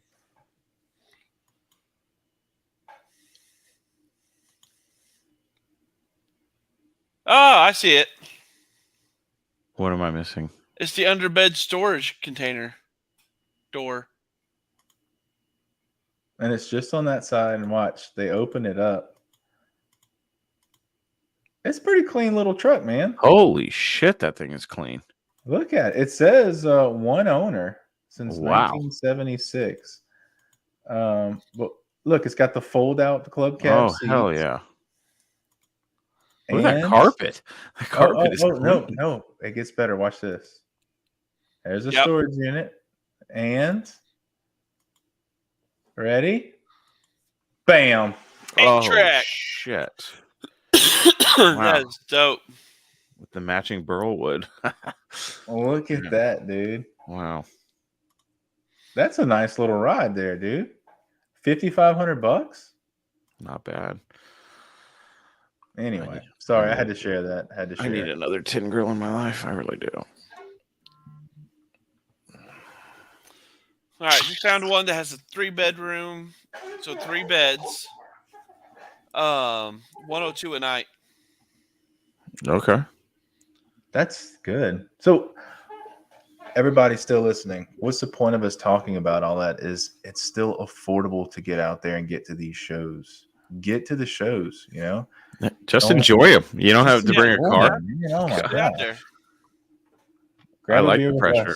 I like the non-pressure of not having to bring a car and just enjoying it. Yeah.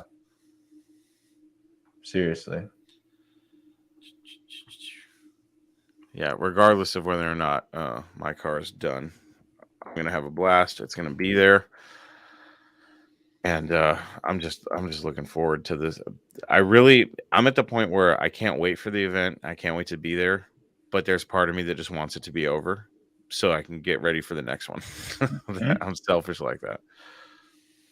No, you're fine. They're just so. I just look forward to the events so much because they're so fun. Yeah. I don't have a good time when I go to an event without my friends. That's a bummer. I have to have at least a buddy with me when I go to these things. Oh, this is going to be different. Because it's so easy to just get lost in the grind and trying to get all the stuff we're there to get. And then you're just like, you're so burnt out and done. So, I mean, when we did Mopar, you and I, Chris, I mean, we had a hell of a time. We sure did. Oh my God, I almost had a panic attack. I saw a really cheap boogeyman, but it was a Chevy. And at first glance, I was like, it's the same color as my old Dodge.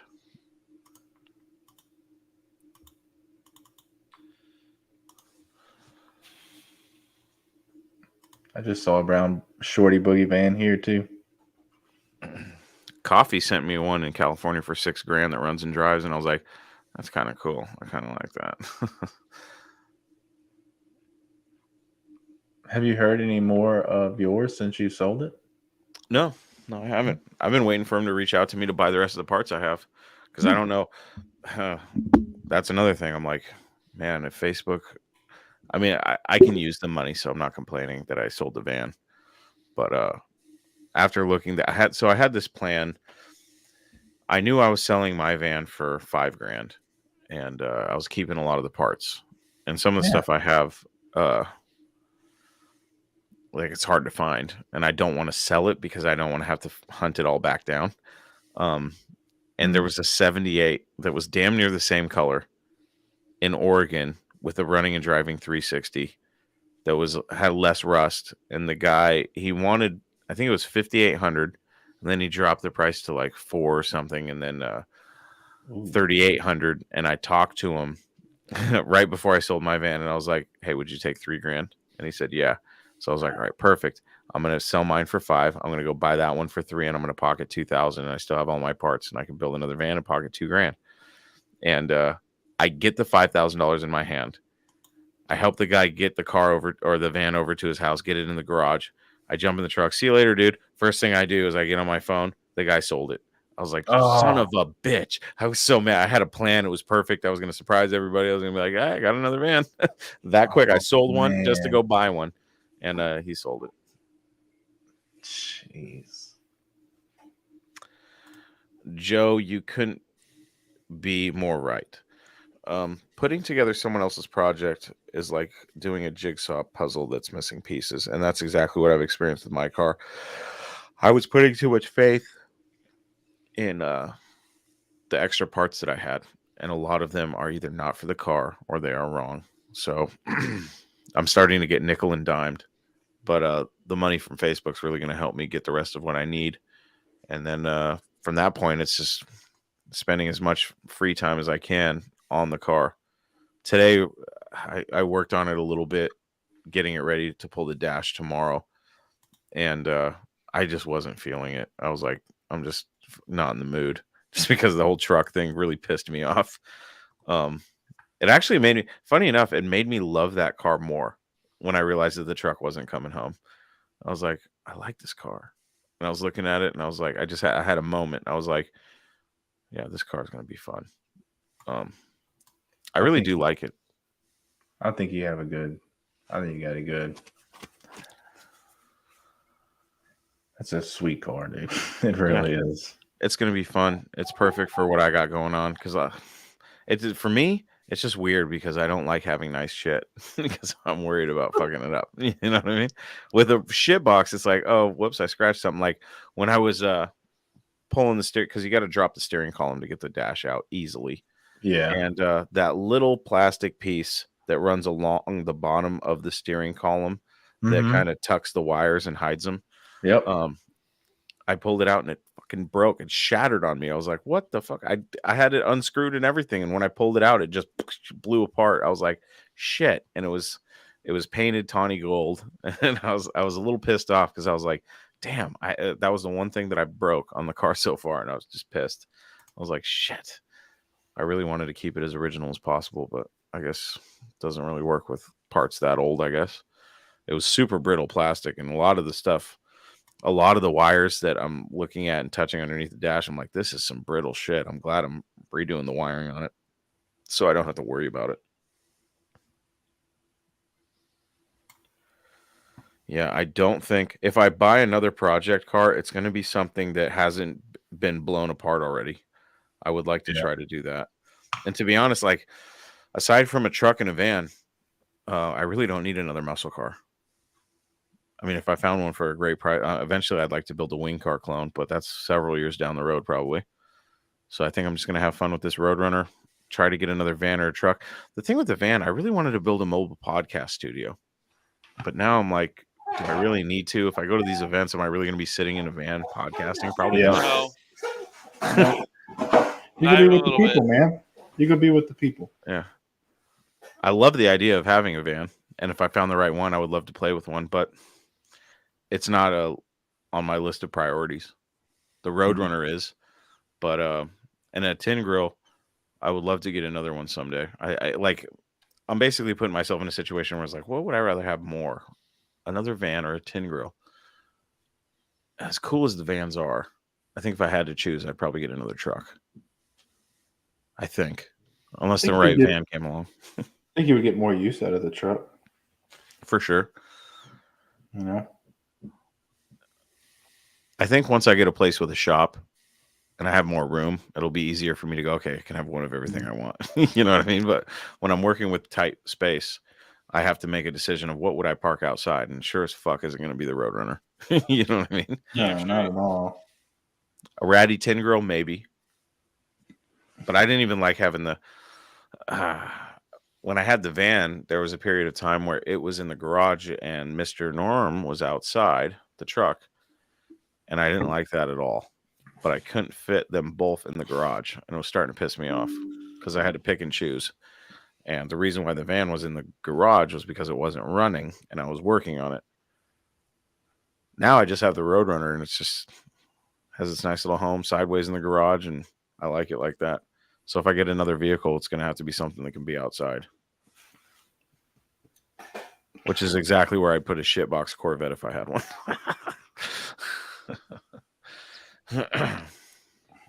I don't know. I'm really excited about getting this Roadrunner done. I want to drive it. I really want to drive it. And my daughter keeps giving me shit. She goes in the garage. She's like, Daddy, when are we going to drive it? I'm like, you know, it's bad when your 3-year-old's giving you shit about your project's not running and driving. You know what I mean? It's like, look, you can barely talk. What are you talking shit for? What are you doing? Jesus. It's coming, man. It's coming. Yeah. Now I'm patient. Now that I have, you know, I'm obviously not rich, but $7,000's a lot of money for me. And I don't want to. We were talking earlier offline about the transmission situation I'm in right now. I don't know if I can get a. And Blake kind of made me come to my senses. I don't think I'm going to get a transmission sent out to Jamie Passon in time to get back and in the car and have enough time to work out any potential bugs, which I don't think there will be with the transmission. So I have to come up with a plan B, which I think I have. The only other issue that I can think of right now is that a lot of the parts that I have are not correct for my car. So as far as the transmission goes, so I'm going to have to figure out everything I need. And I think it's probably going to be I'll probably be in at $2,000 with all the parts. So I'm going to have to start figuring out what I need to do with the spare parts I have. The only option I see is selling them. But I got to reach out tomorrow. I got to reach out to Jamie and figure out what we're doing. Yeah. I think that's just where you're at. You know, tomorrow's going to be your decision point, you know? Yeah. I got to start. And the thing about the kid with the truck too, it's funny because he's like, well, let me think about it. And I'm like, look, dude, just tell me no now. Because if you come to me in 2 weeks and say, hey, I'll take $4,000 for it, that money's going to be gone because I'm going to be putting it into this car to get it ready. You know what I mean? I'll give you a call, Blake. I want you to have it. Like, if anybody I know, like, I want you to have it. I would love to see you Hemi swap that thing. I would love for you to have it. Screw it. It's sweet. It's sweet. Like I said, I like 10 grills, man. There's still enough left to do on it where it's still a running and driving project to get it where it really needs to be. Cool truck. I would love that because then it's still in my circle and I don't have to worry about it. You know what I mean? I like that. Yeah. I'm at that point. I'm at that point with my car where it's like, I love it. I love it's rough and like I don't have to care about it too much. It's not amazing, but like there's certain things that I know I want to do to it that it's going to take it down for a little while. And I want to have something that I can enjoy and play with while that happens. Yeah. Right. Like I know the rear pinion seal leaks. So I was like, all right, well, I'll drop the rear axle and I don't know what it's like inside. I never really cracked it open. Like, you know, would it be good to just do a little rebuild? I mean, it runs and drives fine, but it does have a slight leak. So if I have to pull the pinion anyway, maybe I freshen it up, right? Well, I mean, you know how those things go. They're never quick. You know, it's next thing you know, it's like 2 months before you get it all back together. And just little stuff like that. I am going to be raising the car back up. Oh, really? Yeah, just because with the Pro Touring suspension, it handles like a dream. But man, I don't want to cut on the car at all. And the rear pinion snubber slams the trans tunnel, like where the pinion snubber hits the body, because it's just so low. And it takes a lot of the comfort out of just cruising the car. I mean, on the autocross, yeah, dude, it's great. But if you look at how often I drive it just on the streets versus actually racing it, it's like, you have the car is built for the 10% and not the 90. You know what I'm saying? So for sure, I'm gonna raise it back up. Maybe not all the way up, but at least enough to give it more comfort. And then what I'm doing is I'm going to pull the 18s off, and I guess I'll sell the 18s and put the year one rallies on it, just to give it a little bit more correct look. That'd be cool. So, but like that, all that stuff takes time, right? So I wish I had like a little something to goof off with. I don't know, something. Well, we can make that happen, dude. Don't you worry, Blake. I'm always on the hunt. Always on the hunt, huh? I'm always sending you shit. Don't stop. I didn't tell you to stop. I didn't tell you to stop. All right. Well, fellas, it is after 2 a.m. in our next village for Blake and I got to get up in like 3 hours. Jesus, man. You guys don't need to do that. But it was fun. I love talking to you guys, even if we stray and talk about weird stuff and off-topic stuff. That's okay. I don't care that much. I just like talking about cars and fun stuff. We log a good solid hour dedicated to Mopars, and then we got crazy. Like that's and that's fine. That's I think why part of it's delirium too. Probably. Yeah, I mean, I was over here pounding Red Bulls just so I'd make it to the end. When I'm making the intro and stuff for this podcast and I'm finishing it up, I'm going to go, did we really talk about me getting a Corvette? What did I do? And guess what? For those of you listening right now going, what is this? I don't care. Okay. I'm trying to have fun. You only live once. And I already got a Mopar muscle car. So I need a tin grill and I need a shitbox Corvette to put a Hemi in. Mark my words. So we are sneaking into LS Fest with a Hemi. We're going to give it hell. I don't care if we have to put 2 nitrous bottles in this thing and spray the house down. We're going to mop up. And we need them by tonight. 2 bottles. Yes, sir. We're doing it. On that note, Big Block, where can they find all your stuff? All BigBlocksGarage, all one word. You hit the Google, we're going to show up. Nice. Blake, my man. You can find us on all the places of social media. So Facebook, Instagram, YouTube. We have a YouTube channel, DIY Hemi. The website is DIYHemi.com. And the new website that'll be launching soon is SublimeParts.com. Nice. To all of you that have been hanging out with us in the chat through all the Corvette talk and all the craziness, appreciate you guys. Hope to see you in Vegas. If not, we'll see you maybe at Mo Party, maybe at Carlisle. Who knows? Who knows where we'll be next? Matt, I mean, come on. Yeah, definitely Muscle Cars of the Strip, Mo Party. Those are definitely 2 that we're going to. Matt's is definitely next on the list. So hopefully we'll see you in Vegas. Get on Expedia or wherever you get your cheap tickets and fly your ass out to Vegas and join us for a hell of a muscle car festival and a hell of a party. It's going to be a party. I rented an RV. We're going to be staying at the track. Hopefully there's going to be a bonfire, hopefully a little circle. It's going to be like the Burning Man of muscle cars. That's what I want it to be. That'd be cool. So on that note, no Mopar left behind. Hemi swap the world, 1000% maybe. I don't think we can do the portal thing here. No, not on this show. Have a good night, everybody. See you guys later.